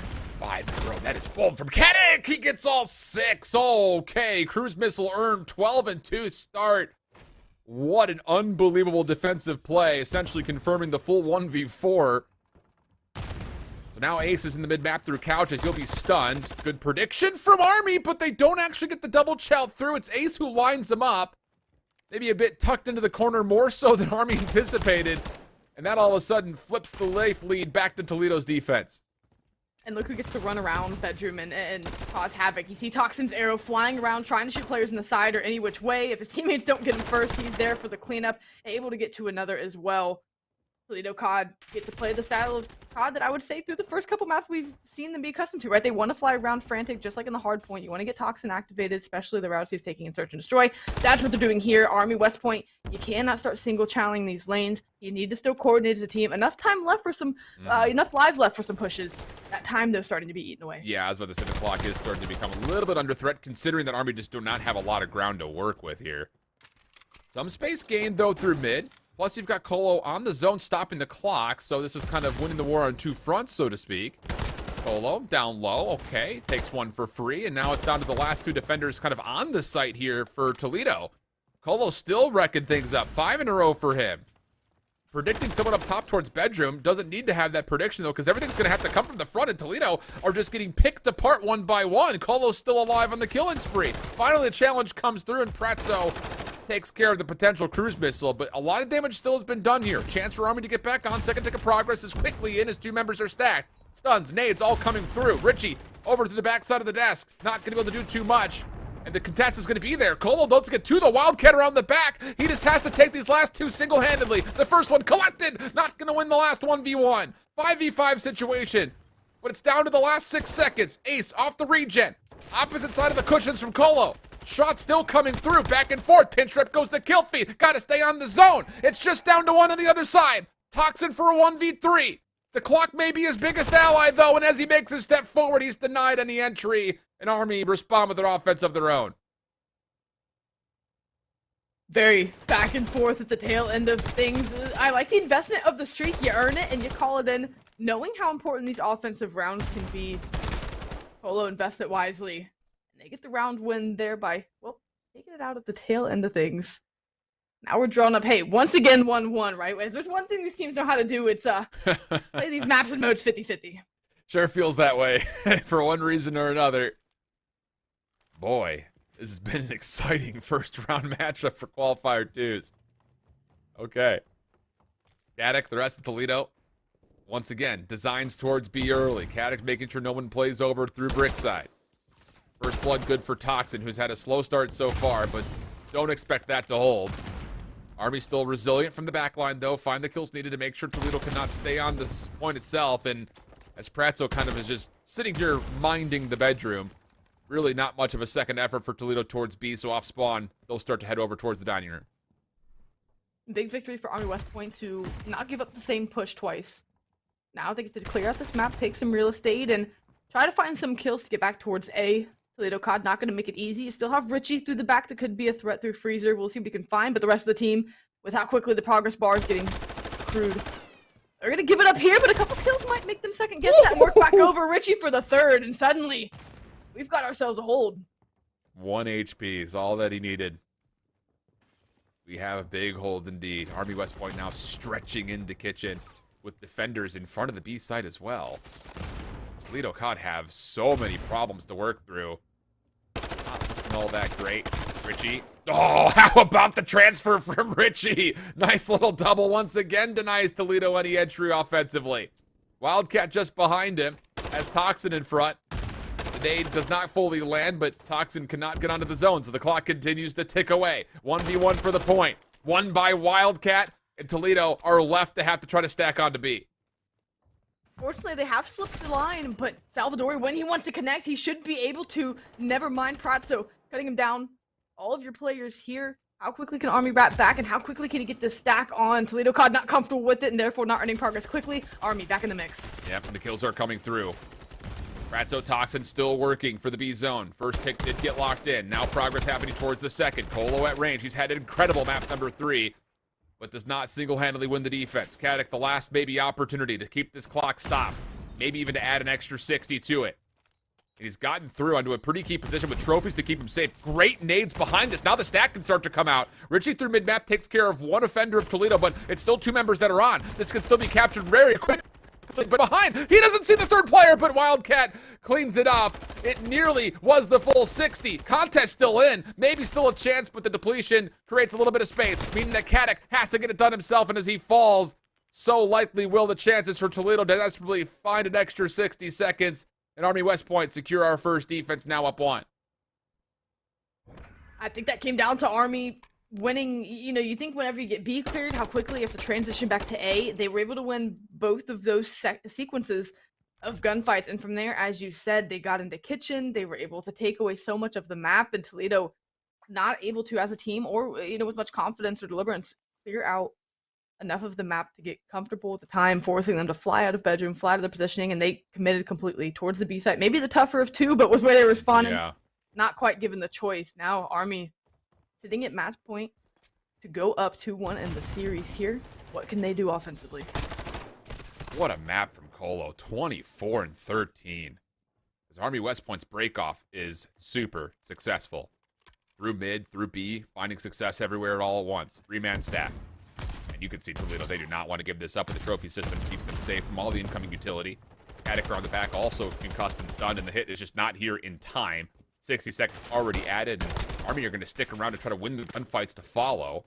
More so because they're forced to, maybe less of the actual option of it, but they do come out on top of that as well, and Army West Point looking all roses here, at least so far through round 4. Player 5 and 8, Colo, Salvadori, working through the Toledo spawn side of things, not letting Toledo give all of their players directly towards this A site. Now it's going to be a 2-2 hit, make that 2 through the front as Caddick is able to cut them down. And you have to make a big stand now for your Toledo COD to stay alive here in this map. Another 90-second hold you have to make, and trade effectively is going to be really mission number 1 for him. My goodness. Still the kills come out largely in favor of Army. Now the Black Knights ride on in towards A. Richie through mid, shut down, so a chance for Toledo to get here, but it's a 2-man stack, so the first tick of progress likely already done and gone. How do you work your way back in? Now a third member is on. The second tick coming very rapidly. Still kills, turning up in favor of Army. This could be the winning gameplay right here. Ace from the corner would have to get around the edge, but he's just not going to get here in time. Third tick of progress is rapidly on the way. The contest is not there in time. The kill was there to follow just in case. And Army West Point take our first relatively convincing map, so to speak, here in the series. And the swing map now tilted to a 2-1 series for Army's favor. I think those last 2 rounds were very telling of when this Army team can find confidence and really execute their plays well. They do, as you said, look like a convincing team and one that can take things handily. I mean, Colo at 13 and 14, yeah, that's definitely the standout performance that, you're going to look at and say, hey, that's probably something that gave them quite the edge there in that control. And as you said, take it convincingly in 3-1 fashion. Toledo never looked comfortable on either side of the coin. Yeah, I mean, the opening offense looked good, right? I mean, we were kind of sitting there like, yeah. Okay, they're stacking, they're finding the kills. I mean, their initial opportunity to get onto B was very successful, but both teams surprisingly had a little bit of trouble on the defensive front, working their way around the B zone and then kind of transitioning between the two. Even for a moment, kind of going back to that first round, hey, Army Esports did a pretty solid job for a while holding their defense over towards A. So definitely some things for both teams to kind of look back upon and try to improve on when it comes to defending this B zone. But I think this was more so a credit to how good the offensive sides were for both teams rather than the defending sides. Because even in that last round 4, I mean, Toledo COD was fractions of a bit of progress away from getting the extra 60 on the B zone. So ultimately speaking, I'm still kind of overall pretty impressed with both teams on their offensive attempts, at least at B. Absolutely. I think Toledo COD also hurt themselves more so, and well, their first round and maybe in the half of the next round to follow, they were slaying and finding kills well, but I think Army West Point started not only finding clean kill feeds, you just lose that ability for Toledo to trade effectively. You let Colo go on streaks like that. They had a couple streaks to work with, but they only ended up using Colo's in that round in which he earned it. And from there, couldn't quite have enough steam to get out. I mean, this life advantage here, right? Nearly 10 lives in that round. Another 8 life advantage here. One where Army, after round 1, found themselves with a constant advantage, at least as far as kills go. Yeah, absolutely. And, I mean, again, Colo had a really slow start to the opening hardpoint. He stepped up. That was maybe the big catalyst for Army West Point getting back into the game in the first place. But here, it was just all action from the word go. 30 and 14. That is a massive stat line. And then you throw on the, extra little bit of icing on the cake. 26 of those kills non-traded. 22 offensive kills. Wait, I know sometimes the stats don't pull correctly, but that might be right. If that's the case, that's unbelievable. Mm-hmm. Big shouts, big gas to Colo for an unbelievable performance here on the Hotel Control. Absolutely. And again, I think on the other side of that, you can kind of give the counter to Toxin, who had a stout map 1 and 2 performance. Not quite getting it done here in the control, and that's of course always going to hurt you whenever you have someone you can kind of rely on. You can tell with how players move around the map, right? If their team relies on them to make some plays, make some moves. If you don't have a high slaying performance, that can definitely hinder more so than help, and that's the case for Toledo here. So if he has any better of a performance, this could have gone round 5 and beyond. Yeah. Either way, Army West Point take advantage of what's in front of them and give themselves a series lead. And with that, now we get into one of the more electric, if not unpredictable maps in the pool. Fortress Hardpoint for map number 4. Army West Point looking to ride through 3 straight maps, whereas for Toledo, it's all about trying to get to that El Asilo search and destroy, where who knows what will happen at that point in time, because both teams had different kind of instances of vulnerabilities through Mercado. Not to say that those are one-for-one maps, but you just never know if the search and destroy is going to continue to be kind of one-sided, either defensively or offensively, who comes out on top of that. But here's the thing we do know for a fact. If Army West Point continue to play Fortress Hardpoint like they did on Hotel, you assume the same issues will possibly be a deterrent towards them finishing this in 4. As much as I think you look towards that rotation between Gallows and Fountain saying, okay, if you give up some significant scrap time at Gallows to win the rotation to Fountain, you can get away with that. But here's the thing. Toledo's been really quick at locking in scrap time and putting pressure on rotation, forcing the spawns to be a little all over the place. So for me, I'm kind of looking for Army West Point to be able to evaluate what was causing them issues on that first hard point, especially in the first rotation of hills, and just stick on the hard point a little while longer. Wait to rotate until you're at like the 15 or 18 second marker rather than the 25 or 20 second marker. And I think that adds pressure to Army West Point whenever you can look at the math and say, oh, give up 20 for a full 60, as you said, sure, from Gallows right. to Fountain. Sure, that sounds like good math, but as you said, with someone like Toledo applying constant pressure from the front or whatever angle they want to when spawns get hairy, it puts pressure on you to, we put all of our eggs in one basket to get a full 60 here, and suddenly we're going 40. So now we went 40 for 40 through the last couple of hills, and, time splitting a bit more evenly than we had anticipated. So I think it added unnecessary pressure to Army West Point. As you said, if they can even reel that back 7 to 10 seconds, I think they're sitting in a much better position and perhaps winning that game, where instead of having to come back from a deficit and losing by 24, they can probably swing that a little more in their favor. But for Toledo, their key to success, as we were just talking about, is their all-around pressure around the map. They never gave up anything easy for Army West Point. Army had to get a clean rotation and a setup in order to garner the front 40 that they had been seeking since P1 whenever Hotel had started. So Toledo know what they need to do. Fly on the map. Toxin needs to have a better map here in a respawn. Agreed. And I think if they can keep things mixy and unpredictable, Toledo could be looking at a similar or more dominant scoreline, especially on a map like Fortress. I'm glad that you put a little bit of a shine over towards Toxin's direction, because, yeah, he had a little bit of a rougher control compared to the divisiveness that we kind of had on display through the Search and Destroy, even through the first map as well. But on a map like Fortress, you look towards your key playmaking subs to be your follow-up entries, to get those breaks confirmed, what you was so good at Hotel, or more importantly, winning back space. I'm thinking like bottom art as Cannon starts to open up, or inside maps when Fountain starts to open up. you need to lock down those positions, and I think you're right to kind of put a little bit of a sunshine over towards Toxin, saying you need to come back into the series if you want to have a chance to see this 5th map. Not to put all the weight on them, but it would be very helpful, I think, for the team's cause if both of your subs start to kind of light things up, especially considering how many close quarter battles that we're likely going to see. So that's a lot of frame up here for us. Again, this is just one of 4 regions that's going on at the moment. We're going to be kind of getting a little bit of a buffet line, kind of picking apart at a couple of different regions as we go through the entirety of today and tomorrow. But if you're particularly looking for a school, make sure you check out efuse.gg and navigate over to the College COD section where you can find bracket links to all 4 of our current regions that are going through qualifier number 2. You could also join the Discord. The announcements tab will have all of the links for you very readily available there. So join on up, even if you're not necessarily a player. If you're a college student, you're looking to kind of get involved with 8s or maybe even bring your school to the mix in the future seasons. It's always great to kind of get yourself in the mix and just be a part of that Discord server where a lot of announcements and a lot of news bulletins come through. So make sure you join, and we'd love to have you here at CCL. You know, we're a very inclusive family out here. Absolutely. Love being part of the CCL family. It's always been a great time. And hey, you know, we don't work together too often, but anytime we get on the desk is an absolute treat. And hey, we've had a great showing through these 3 matches here now. And I'd love to be able to call one way or another, but I don't think we can with how close this is played at times, and a 3-1 control being our biggest discrepancy. I could see it being closed out here by Army if they play really sharp. I could see Toledo forcing them at 5. So I really could not be more undecided in where the series finishes. Yeah, very much so. Agreed with you. Just waiting on one last player to join us in, but it looks like we are very, very close to starting up our map number 4. And then after that, you know, kind of just to give you a little bit of a tease as far as what's to come, FGCU will be on stream. We're still waiting on the winners of the winners round 1 matchups to see who will play them. So that's kind of a little bit of a tease as we transition down towards the southeast region after this. But we are about ready to go. Loading in is what I'm hearing from production, so we're really close to getting on into Fortress map number 4. Army West Point looking to get themselves a 3 straight map series win, go 3-1 in the series, and 1 step closer towards qualification. Keep in mind that also on top of all the information we're throwing at you, this is a double elimination bracket with lower bracket action to continue tomorrow. So there is a second life for either of these 2 teams, depending on, of course, what the outcome looks like.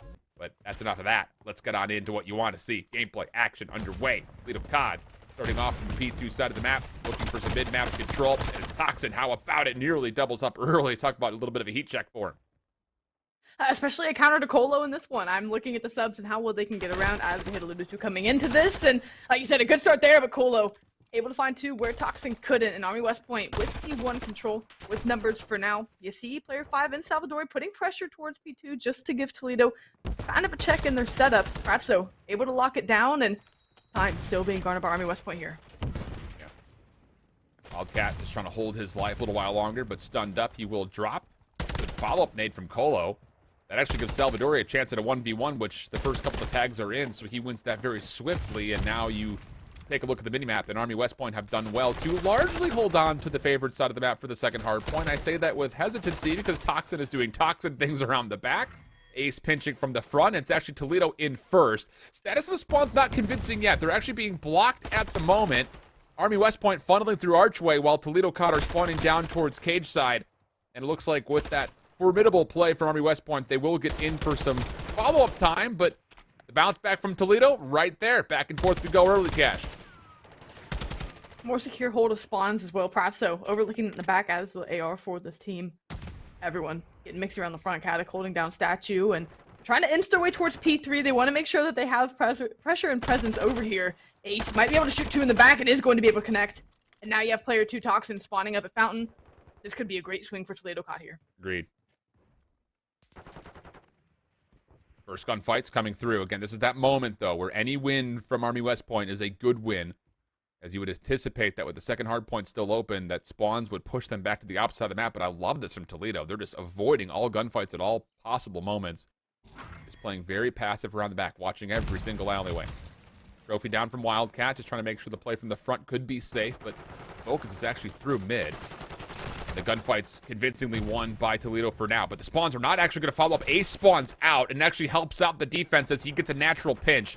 Where does Army spawn in this particular moment? The kills keep coming through for Toledo, and you can kind of see the minimap. Richie also spawning out means that the gunfights now for Colo have to be victorious, and boy, are they. Very convincing fashion. Toxin trying to recover, trying to do what he can to work his way back in with his squad mates, but largely speaking, it's all Army West Point as Colo gets onto a killing spree, and Army have a chance to at least keep the hard point neutral at worst.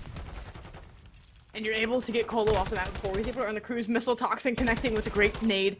15 seconds up for grabs. Army going to be able to get the last of it. Toledo's still out on transition, but a 2v2, maybe a 3v2.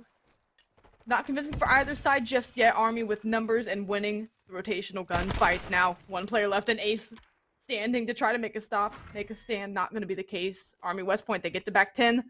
They get this rotation. Not a clean setup, but figuring out where the Toledo push is coming from. Toxin just trying to poke his way through. Has been seen in the hall. Wildcat just holds down the trigger and gets the benefit of a double. So West Point right back into the lead. At least for now. Toledo stacking up from the front, but not finding a lot of success. Ace is still going to force the play. He said the setup was good, boys. Let me just give a try at this. Oh, and Ace goes prone. Almost a chance at, oh my goodness, he takes down all three. One more up top is Wildcat, who eventually gets the kill, but Toledo have done the damage to at least contest. And what an individual play from Ace. Richie from the low ground, once again hitting through Art, and it's just the SMGs lighting things up early here on Fortress. What we needed to see from both teams. Who's going to have more gas in the tank once we get into the later portions of this game, but for now, going back and forth with these haymakers, a nearly tied game. Toledo COD will make it as we go to a very scrappy P5, looking to close our set of rotations here. Pratso was in a position, maybe make things interesting for Army West Point, but for now, they win the rotation once again. They're earning this early time. How long can they hold on, or at least get as much clean time as they can? Good kills on transition here from Toledo. Lots of damage from Colo, but there's just the marble statue, the anvil, and a lot of pots in the way from being able to get the damage to confirm the kill, and Army West Point continue to just kind of vie for positioning. Trophy system down will keep any members that can get into the zone a little bit safer, but the problem is this window position from Pratso is just completely uncontested, and we continue just to see the lead exchange hands. 23 seconds to fight for. Toledo still happy to hold on to the archway, but you got to get someone into the time here. That's the thing, and I think both teams are starting to feel that pressure as Army West Point continue to also have a bit of a footing just over the top. Colo's nade will weaken up the member down low. Easy finish. And with 10 seconds of scrap time, looks like Colo will get every last second. All his teammates are hopefully going to be able to have some influence over New. And what a great play there out of Toxin off screen. He was outnumbered 3-1 at P1 for rotation. Takes two. Gets traded out, but his teammates there for a quick trade back. So it didn't let Army get as comfortable with their three players over at P1 as they would have liked. Now that lets Toledo pour on more pressure off spawn and try to take these fights to Army West Point as they're still getting this time. And as they got a good bit of time off of the last go around, what can they do to change things here? Richie Colo combined for two. Caddick trying to carve through and make something happen, but nothing giving just yet. Army West Point still in control. Yep. Here we go. Colo up top. Oh, Caddick with the pistol. How many double-up pistol kills have we either confirmed or nearly had from both sides so far? Feels like a lot. Shout out Ryan Switchy for finding that gunfight. Poetic. That's too funny, man. So we continue to kind of exchange hands. Another 50-50 battle as we look over towards Stu and Gallows. And who knows, maybe we can just gentleman agreements all the automatic weapons and just see pistols only next time out. That'd be quite the Fortress hardpoint we get to see. Regardless, Army West Point have themselves a 30-point lead, something we didn't see map 1 at all. Toledo COD starting to play a little frantic, maybe a little frazzled, but at least collect themselves to get through and hold from the front. They'll do that for now as long as Army's giving it to them. And you can see Army West Point grouping up for this hit. A great nade out of Pratso, but all this time for now going the way of Toledo. Colo around the back, though, will block the spawns. Problem is, no kills are coming through for Army, so that block is pretty insignificant. 30 seconds to fight for. A couple of Toledo members starting to stretch over to control mid-map. Maybe give an option over towards B. Pardon B. Over towards the third hard point. Gaddick will realize, though, that they left maybe two little members nearby, so he comes back and takes care of both of the offending Army West Point members, and now it's kind of, once again, winning on both sides of the war here for Toledo. P3 is where we saw the breakdown, though. Army West Point were able to get into the bottom. Colo did enough work to get them spawning close and Toledo spawning out. Toledo with like a much cleaner look at this as the hill pops. Two are going to be going their way. The pressure still coming in from the front out of Army West Point. Going to get up close and personal. Salvadori Pratso able to take him down, and now once again stacked up in maps is Army West Point. Yeah. Toxin on 8 also. Yeah, I was about to say, Toxin is doing exactly what we asked him to. Well, good help from Ace. Yeah, double up is going to be there, but Ace is now on the low ground, so Army will gain some position. Topside maps, looking to recover. Oh, what a turn from Colo! Goodness gracious! So now after that double comes out, Army's in, and convincingly at that. 20 seconds to fight for. Could get us to just about an even game, depending on how the contest may still come through for Toledo, who do want to go for this, and with 3 kills, why not? Ace long-range shots with the Vaznev decent, but Colo turns him away, and it's 24-18 for Colo. As Army West Point once again continue to just have this game a catch on who's going to have the lead here. No one with P4 control as those kills come in. Toledo, though, a couple bodies on it. Army West Point quickly gripping up their reinforcements, looking to try to get on this one, but Caddick's going to line up a couple more, now sitting at 28 and 20. Pratso going to line them up, and that'll be all 4 down. Spawns a little bit split, a little bit everywhere. Toledo COD, though, holding on to the first 20 seconds of time. Once again, back out to a 20-point lead as we get ever so closer. Yeah. 200 points.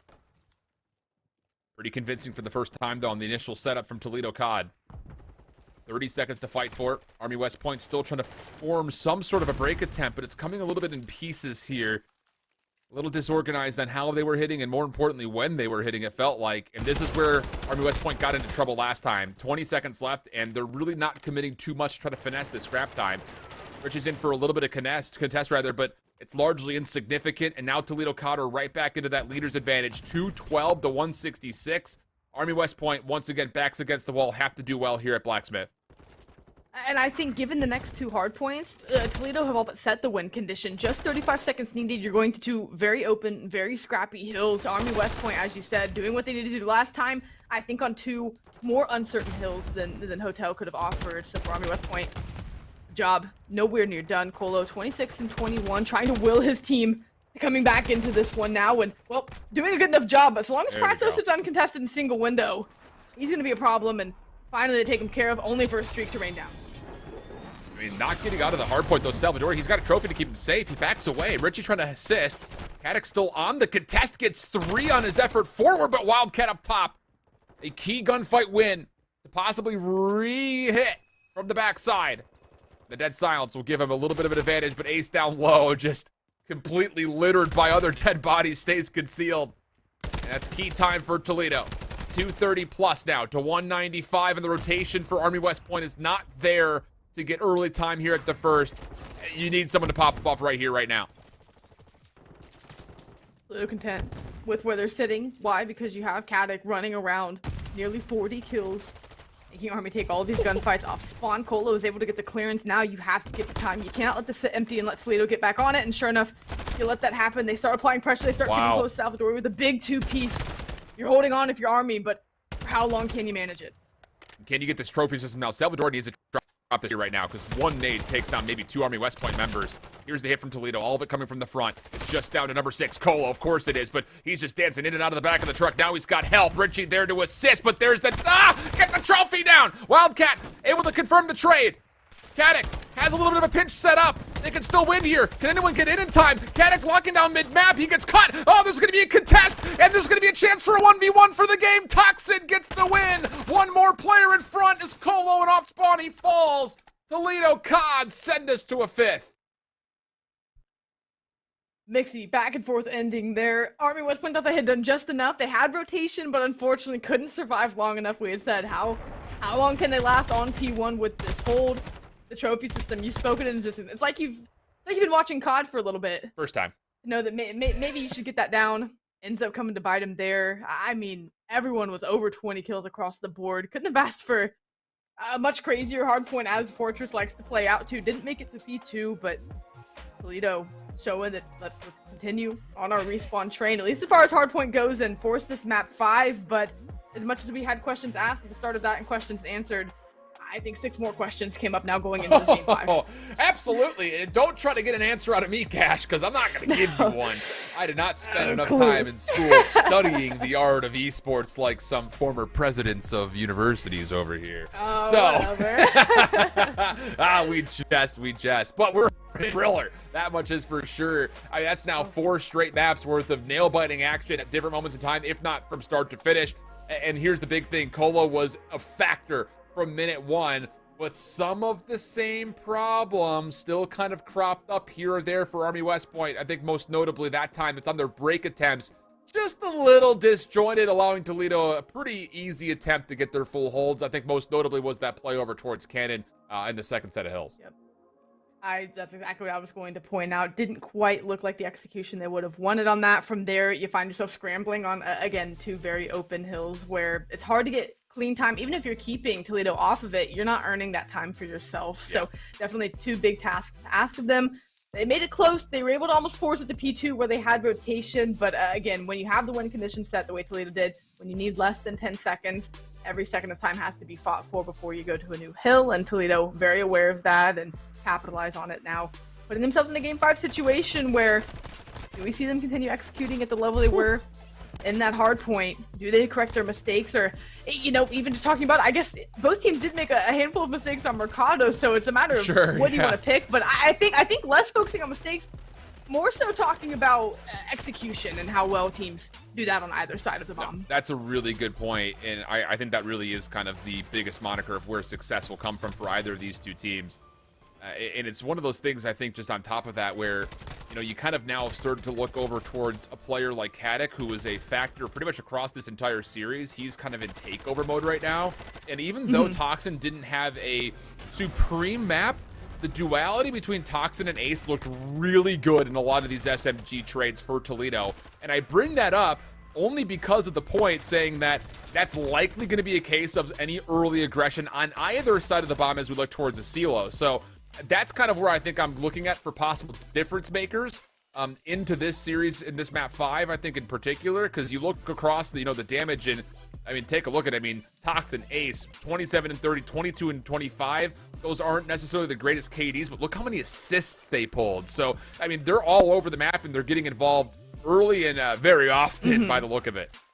Yeah, and I think even just to boast Ace's stat line even more, 22 and 25, sure, not great, but you look at 2 minutes in the hill, that's where he makes up for the lack and maybe a flashy kill-death ratio. And again, the way he and Toxin were flowing off each other, as you said, finding good time, finding good trades, assists, dealing damage. Your subs rocking 3k damage, definitely something you're okay with on Fortress. And if they can continue that chemistry and that flow on a silo, along with Caddick, as you said, playing in what is takeover mode right now, Toledo could bode very well if they get out to an early advantage. Army West Point need to try to slow this momentum train early on in map 5. Well, that's what's coming up next. It's El Asilo for the search and destroy, and all bets are off, at least for the current moment.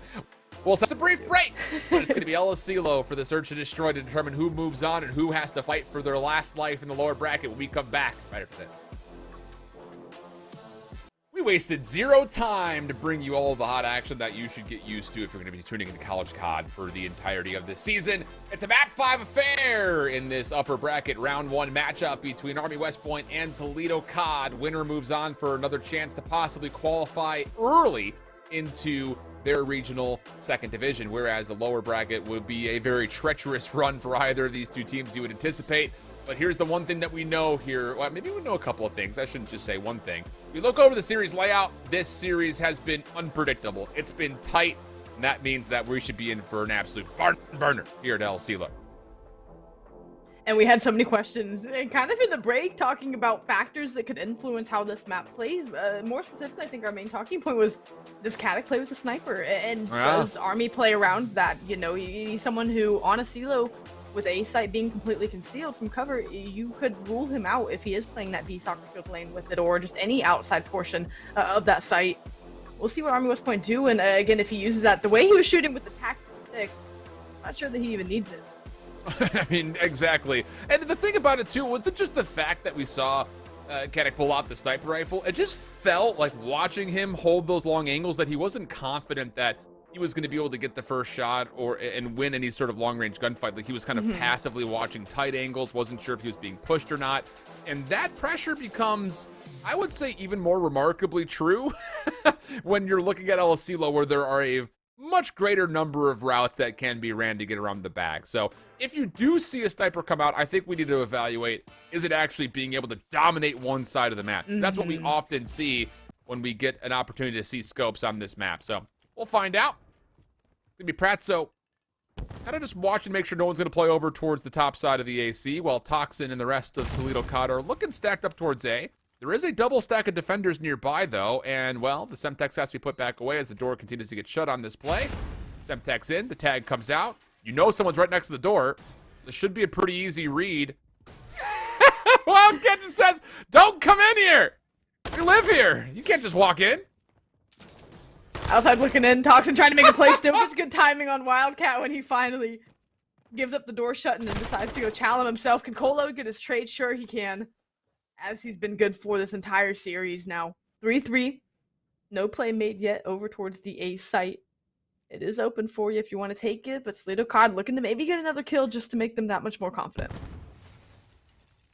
Huh? That stun just... Can I throw him through? Yeah. Okay. Okay. All We keep it pushing. Yep. Fine. Very strong stuns. One of those, like, objects in your side mirror are closer than they appear type situations. As the bomb does get planted. 2v2. Richie up top of the dead silence. We'll make sure no one's playing the upper side of the bar. Salvadori just not expecting Caddick whatsoever, but free trade comes out now 1v1. Richie, does he predict the right corner? He does, and the shots are perfect. 1v2 situation for Army West Point as they will get on the board first. Richie had somewhat of a quiet series so far. Not really any big boisterous plays, but that is a good one that we could even circle and maybe put a pin in for how the slate of this game 5 goes. A big clutch up there to get some momentum. The intangibles that does to a team, right? To win an early clutch like that. Definitely something that'll show more than on the scoreboard. Good round for Army West Point to get off the board whenever they kind of had an unlucky spell at the first blood attempt. It was just one of those, like, how long are we really going to keep making these doors just close and shut all the way? But comedy nonetheless. But it did look like Toledo had the awareness that, yes, okay, that was a double stack inside. And that's the one thing when you continue to shut the door like that, you give away your position. It's like, okay, I know you're behind the doors. Interesting prospects for sure. Into the next round, though. Army West Point on the offense. You've got a lurker of Caddick just right outside the entryway. Now we've got, again, this Wildcat on the other side of the same door play, but this time Caddick stuns open the doors. That'll be good for 2 kills, and Toxin's free to kind of roam around the interior of the A site as he feels fit to do. Goodness, words. Great grenade, connecting alley, and a 1v4 now where Richie is scratching his head as where all of his teammates went. Probably going to be on the worst end of timing here if that door opens. And it does. Caddick for 3 in the round. Able to get Toledo a very quick and very well executed response. Yeah. Okay. Pretty clean as well. And I think a lot of that is just, again, like this guy, as you see in the final kill, it's the opening stun play, right? Pop open the doors. If anyone wants to do a little bit of toggling with the A site, you've got an angle to make sure there is no further peeks. Works out pretty nicely. 3 kills in the round for Caddick. And an opportunity for him to really assert some dominance early. Still looks like he wants to hold down to the tack, though. No sniper rifle as of yet. So we'll continue to see the normal weaponry. And once again, it looks like Toledo COD are going to just send both of their SMGs right up in towards A. We'll see if any kind of dance is done there, or if one team tries to make something happen a bit faster. Richie holding down over here at tower, ends up backing the Toledo player all the way off, and still grouped up in and around the site, waiting for someone to give something up, and neither will be the case. Who's going to make the first move here? Is this first blood battle about to go down around kegs? Oh, and Toxin just does not expect it, and why would you? When you're spending all your utility to clear out the A site, you're kind of going around blind when you try to filter in between the kegs like you mentioned. So now Caddick up top is going to be called upon to have to do something for this attack, as honestly Ace is kind of stuck, waiting for a gap. Richie reveals himself on top towards tower. No real significance, though, towards that play. Just kind of takes away a rotation and... No. That just can't happen. Surely not. Unfortunate trade on your best player. Self-inflicted. Yeah. And now Wildcat still playing the door. Maybe plays it long enough that they think no one's home. Pratso able to trade things out. Caddick finally responds there. You said he needed to go big. Another 1v1 Richie is called upon to try and clutch up. Time dwindling. You have no choice but to get this bomb down. Yeah. And Caddick will be able to get this down relatively quickly. Does Richie check this? Sure does. Bomb does get planted, but who cares? Wow. I think Wildcat's going to look back at that again and say, I could have taken... I mean, as soon as you get that first kill, I think it was a little lost on where he wanted to go afterwards. And that's one of those you learn as you do type situations, but it really was a difficult approach for Toledo off the rip when you lose, Toxin that quickly. It makes life very difficult for Ace, who's kind of looking for somebody to enter in either with him or for him. And your last 2 ARs are really not the players you want to do that. So, good first blood conversion for Army West Point. And we continue to kind of keep going back and forth here, Cash. Same song and dance, different map. Richie gets 2 1v1 clutches, though, on their defensive goes that afford them, though, a 1-round lead, a lead nonetheless. We'll get a little replay here. Oh, man. There's the nade. Yeah. Unfortunate bounce that you can't just, kind of one of those mental errors you talk about in maybe sports and stuff where could come back to bite you. They get the round win nonetheless, so we're not going to over-dramatize it, but stuff that, of course, this team will look to tighten up as time goes on. Yep. And now, offensive approach here, trying to get in towards this A site. Once again, no one's shaking things up towards B, though. Toledo continually, whether it's Mercado or CeeLo. Yeah. Paying respect to the site. But this is Army West Point not looking for an early breach towards A. This is them looking to see if Toledo's going to get aggressive, and you're trusting that your ARs, most notably Richie, can kind of get information towards possibly an exterior play outside of A. And since he hasn't seen anything, now Colo's going to maybe take it an extra step further. And this could lead to a full wrap back over towards B, because Salvador's got information that Pratzo's playing B, but he's playing it forward. I would love to see the call for Army to either retrack back and isolate, or just push through and keep Pratzo away from the play. Both of your players are very quickly clearing out this bottom side of the map as they're just running. You can tell they're hardly stopping to hold pre-aims. They are clearing out what they can. Yeah, while Toledo COD is giving it to him. Bomb needs to make the wrapper. It needs to make a decision towards B, and that it will, while all 3 players for Toledo COD holding still inside, isolating Pratzo now. What can you find, or does he get the better of timing on Colo here? Shots come out. Pratzo, you have to play for the trade here. Now the defense has arrived. That's just, once again, Army West Point. You have to feel confident your teammates calling out one-shots, because that was indeed the case. Now the defense has been able to kill off enough time. No chance to plant. Yeah, that's really one of those situations. This is kind of a learning moment, I would say. Once again, for Army West Point, like, if you're going to get both of your ARs all the way around through tower without any contact at all, and you have a defender stuck in front of B, why not just wrap the bomb around with you? And don't even bother trying to play for the kill. Or if you're going to try to isolate like that, you have to be able to follow up for a quick trade if you lose the first gunfight. Just a small mishap there for Army West Point, costing them potentially an easier round than it should have been. So much learning going on, not only in these qualifiers, but what will be for the early portions of this season. A little misexecution. Toledo COD now get their try. Themselves a good round offensive win here, executing around the bomb site where they can. Once again, another 3 stack towards A. Just one player, it looks like, for Army maybe in this site. The other 2 backing off. And again, looking at the advanced position of Richie, already at that 50-yard line of the map with the opportunity to push forward. It's well cooked. The stuns kind of give away there's no trophy down, so may as well try to catch a free kill. And those are impressive shots from Toxin up top. Holy smokes. That'll allow Ace a chance to plant. And now for the retake, Colo and Richie, with packs in hand, you would assume, would have to put together a miraculous 2v4, and it does not look all that likely. That sounds in play. Need to find a kill soon to reset this, but Pratzo will be watching this cross as soon as Richie mantles in the window. At least he should be. And there it is. Okay. Clean stuff from Toledo COD. It all starts with Toxin. An impressive opening double. 2 big rounds back-to-back for Toledo COD to give themselves 3-2 advantage. Great comms, great trade there. Toledo with the early advantage in this game 5, where they had to battle back after a very, as you said, nail-biter hard point. Now you have to slow things down, pump the brakes, and get real methodical with it. Ace still looking to get on the board as well.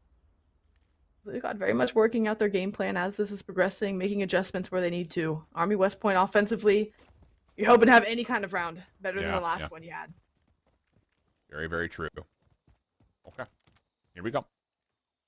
See what happens on this round, and I like this call from Army West Point. If you were not contested through exteriors of this bottom side of the map the first time, do it right off the rip. This time, though, Katic is watching. Fortunate he's able to stay alive. That puts a pause to Army's designs towards wrapping once again. But now you've lost a little bit of this top patio control, and if Richie can get up top, this makes this A site completely cut. I mean, Toledo is split 2-2. No chance to reinforce A. And look where you were saying they needed to improve. The bomb is following these two players. So as long as the map's open, bomb is close in tow. Richie calling out, all right, I'm not seeing much.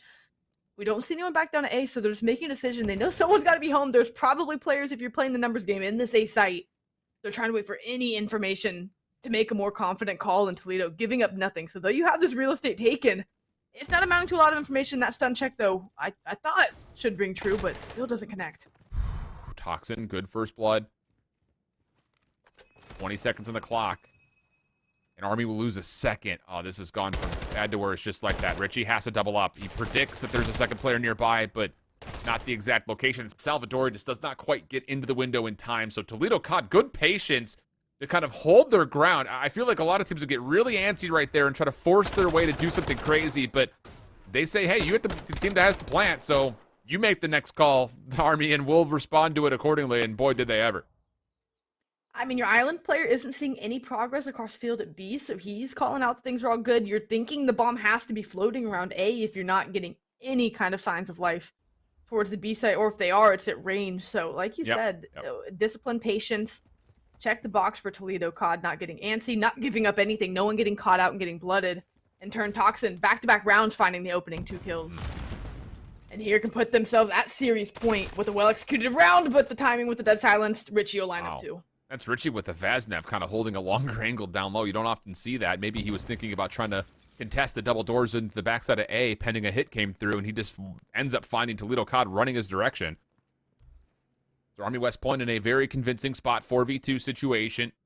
Toledo is stuck not just kind of out of A, but almost nearly out of the building completely. I mean, Pratzos just trying to find a trade into Richie. He'll not be gifted an opportunity for it. And Ace has got Wildcat right close towards this backside of the billiards area.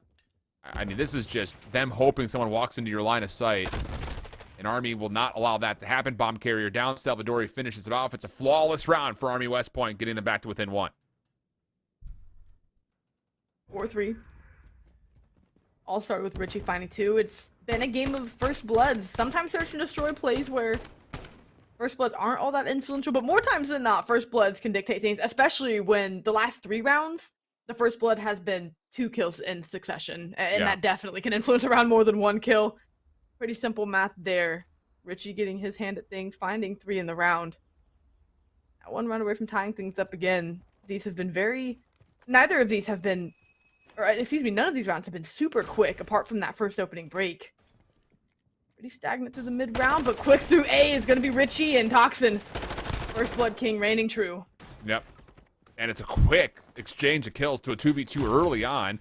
But look at the aggressive route from Wildcat. He may be able to get behind this play. Caddick is just waiting for a chance at Salvadori, and oh, he got the gunfight he wanted, just could not land the shots. Now Pratzo's left by his own.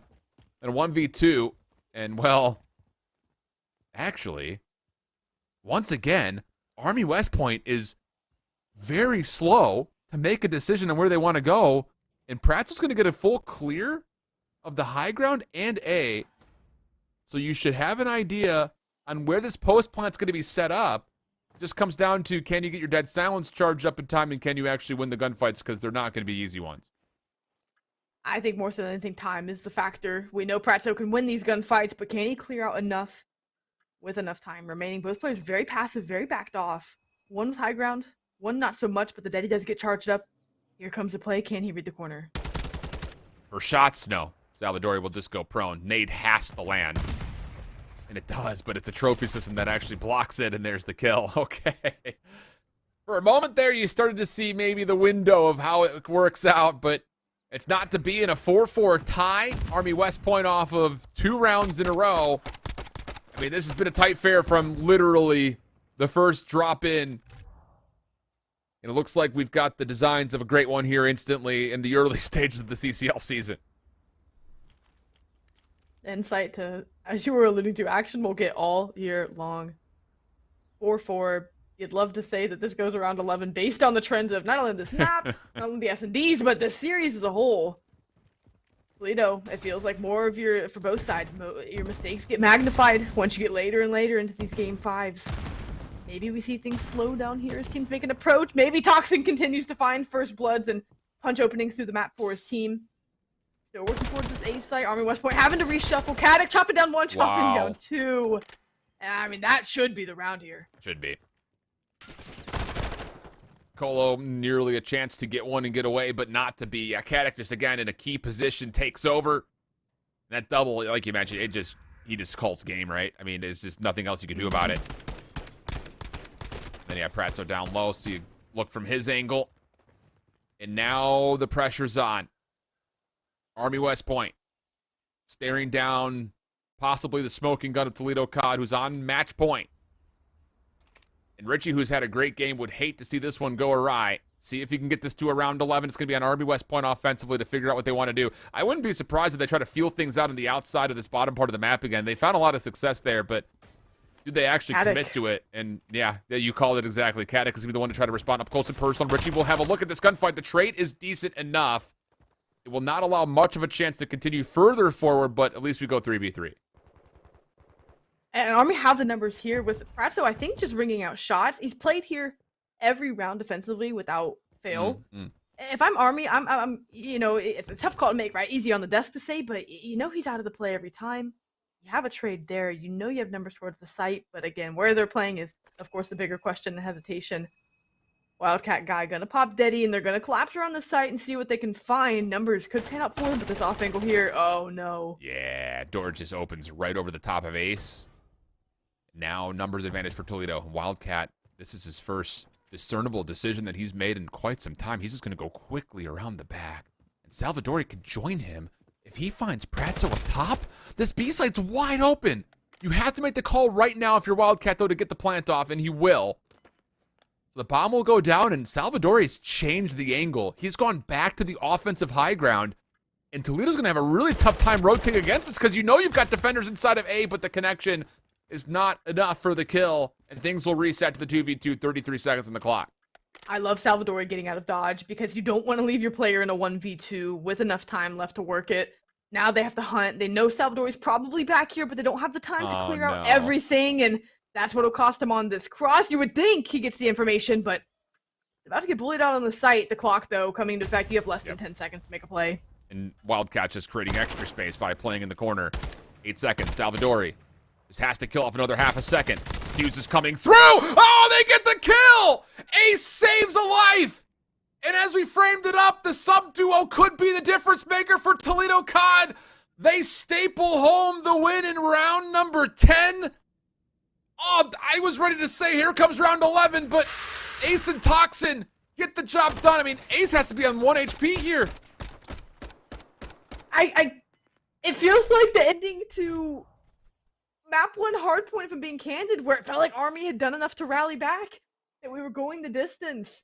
And again, the same play that killed him that hardpoint, a second too slow. You can't quite finish the kill. Let's Ace get back into play. I mean, Toledo's ice. Tested and tried and true here through game 5, able to force it. They win the last 2 maps to take it. Unreal series. I mean, there's so much to look at from it. There was no one clear-cut thing that won or lost a team this series. It was really one where both teams had their moments. Toledo just got the last laugh there and makes their journey easier. As you said, the double Elam bracket, but Toledo's journey gets that much easier. Army West Point, you were hoping to walk away with at least a round 1 win, and you can't. Holy Man, so many moments in this S&D. So many moments in this series, Amber. Are you kidding me? Oh, goodness. I mean, just the way that last round finishes, it does feel like the appropriate ending to what is a very tight contest. Okay. Replay opsis, making sure we see that again. And I guess why not? If you got the angle, might as well use it. Hey, there you go. But to your point, it felt like Salvadori had done enough. He got through the back lines, he repositioned his angle, and the timing. I mean, both players crossed alley as he looked left to their spawn side window. I really thought that Army had done enough to pull that round off. You said Wildcat makes one of his most discernible decisions, and it doesn't pan to fruition. Just very unlucky for them there. I mean, is this another one of those moments? Like, the call was correct, the setup was correct, Salvadori's rotation was good. It's just, I mean, both players had to have been tremendously low, as you see it once again. To be fair, the shots were a little shaky. Okay, say that out there. But a 6-4 total here in map number 5. Toledo COD will move on in their bracket. Again, it's going to be a long road for Army West Point now, missing out on a chance to stay in the upper bracket. So with that W, Toledo will go up and play McMaster, who is a tough opponent. They made quite the playoff run last year.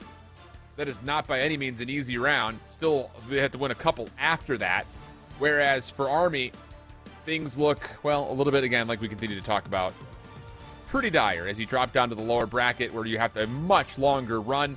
But here's a look back at the series. A good one, really, from start to finish, Cash. Absolutely. You could pick countless moments in each of these maps to talk about where, teams had performed so well. You think to map 3 and Colo's performance. You think at how Okatic turned things up. The last 2 maps to, like you said, go in takeover mode and win things for the team. The sub duo combining for the win for Toledo there in Game 5. Great series between these 2 squads. Excited to see, apart from qualifiers, no matter where they land, how they look to perform this season. Lots to learn from, lots of good things they could build upon. A great opening series for us tonight. And with that, we move and start to change our focus again regionally around the entirety of what's going on this weekend. In particular, coming up next, it looks like it's going to be FGCU taking on KSU, Kennesaw State, if I'm not mistaken. That's a Southeast regional matchup.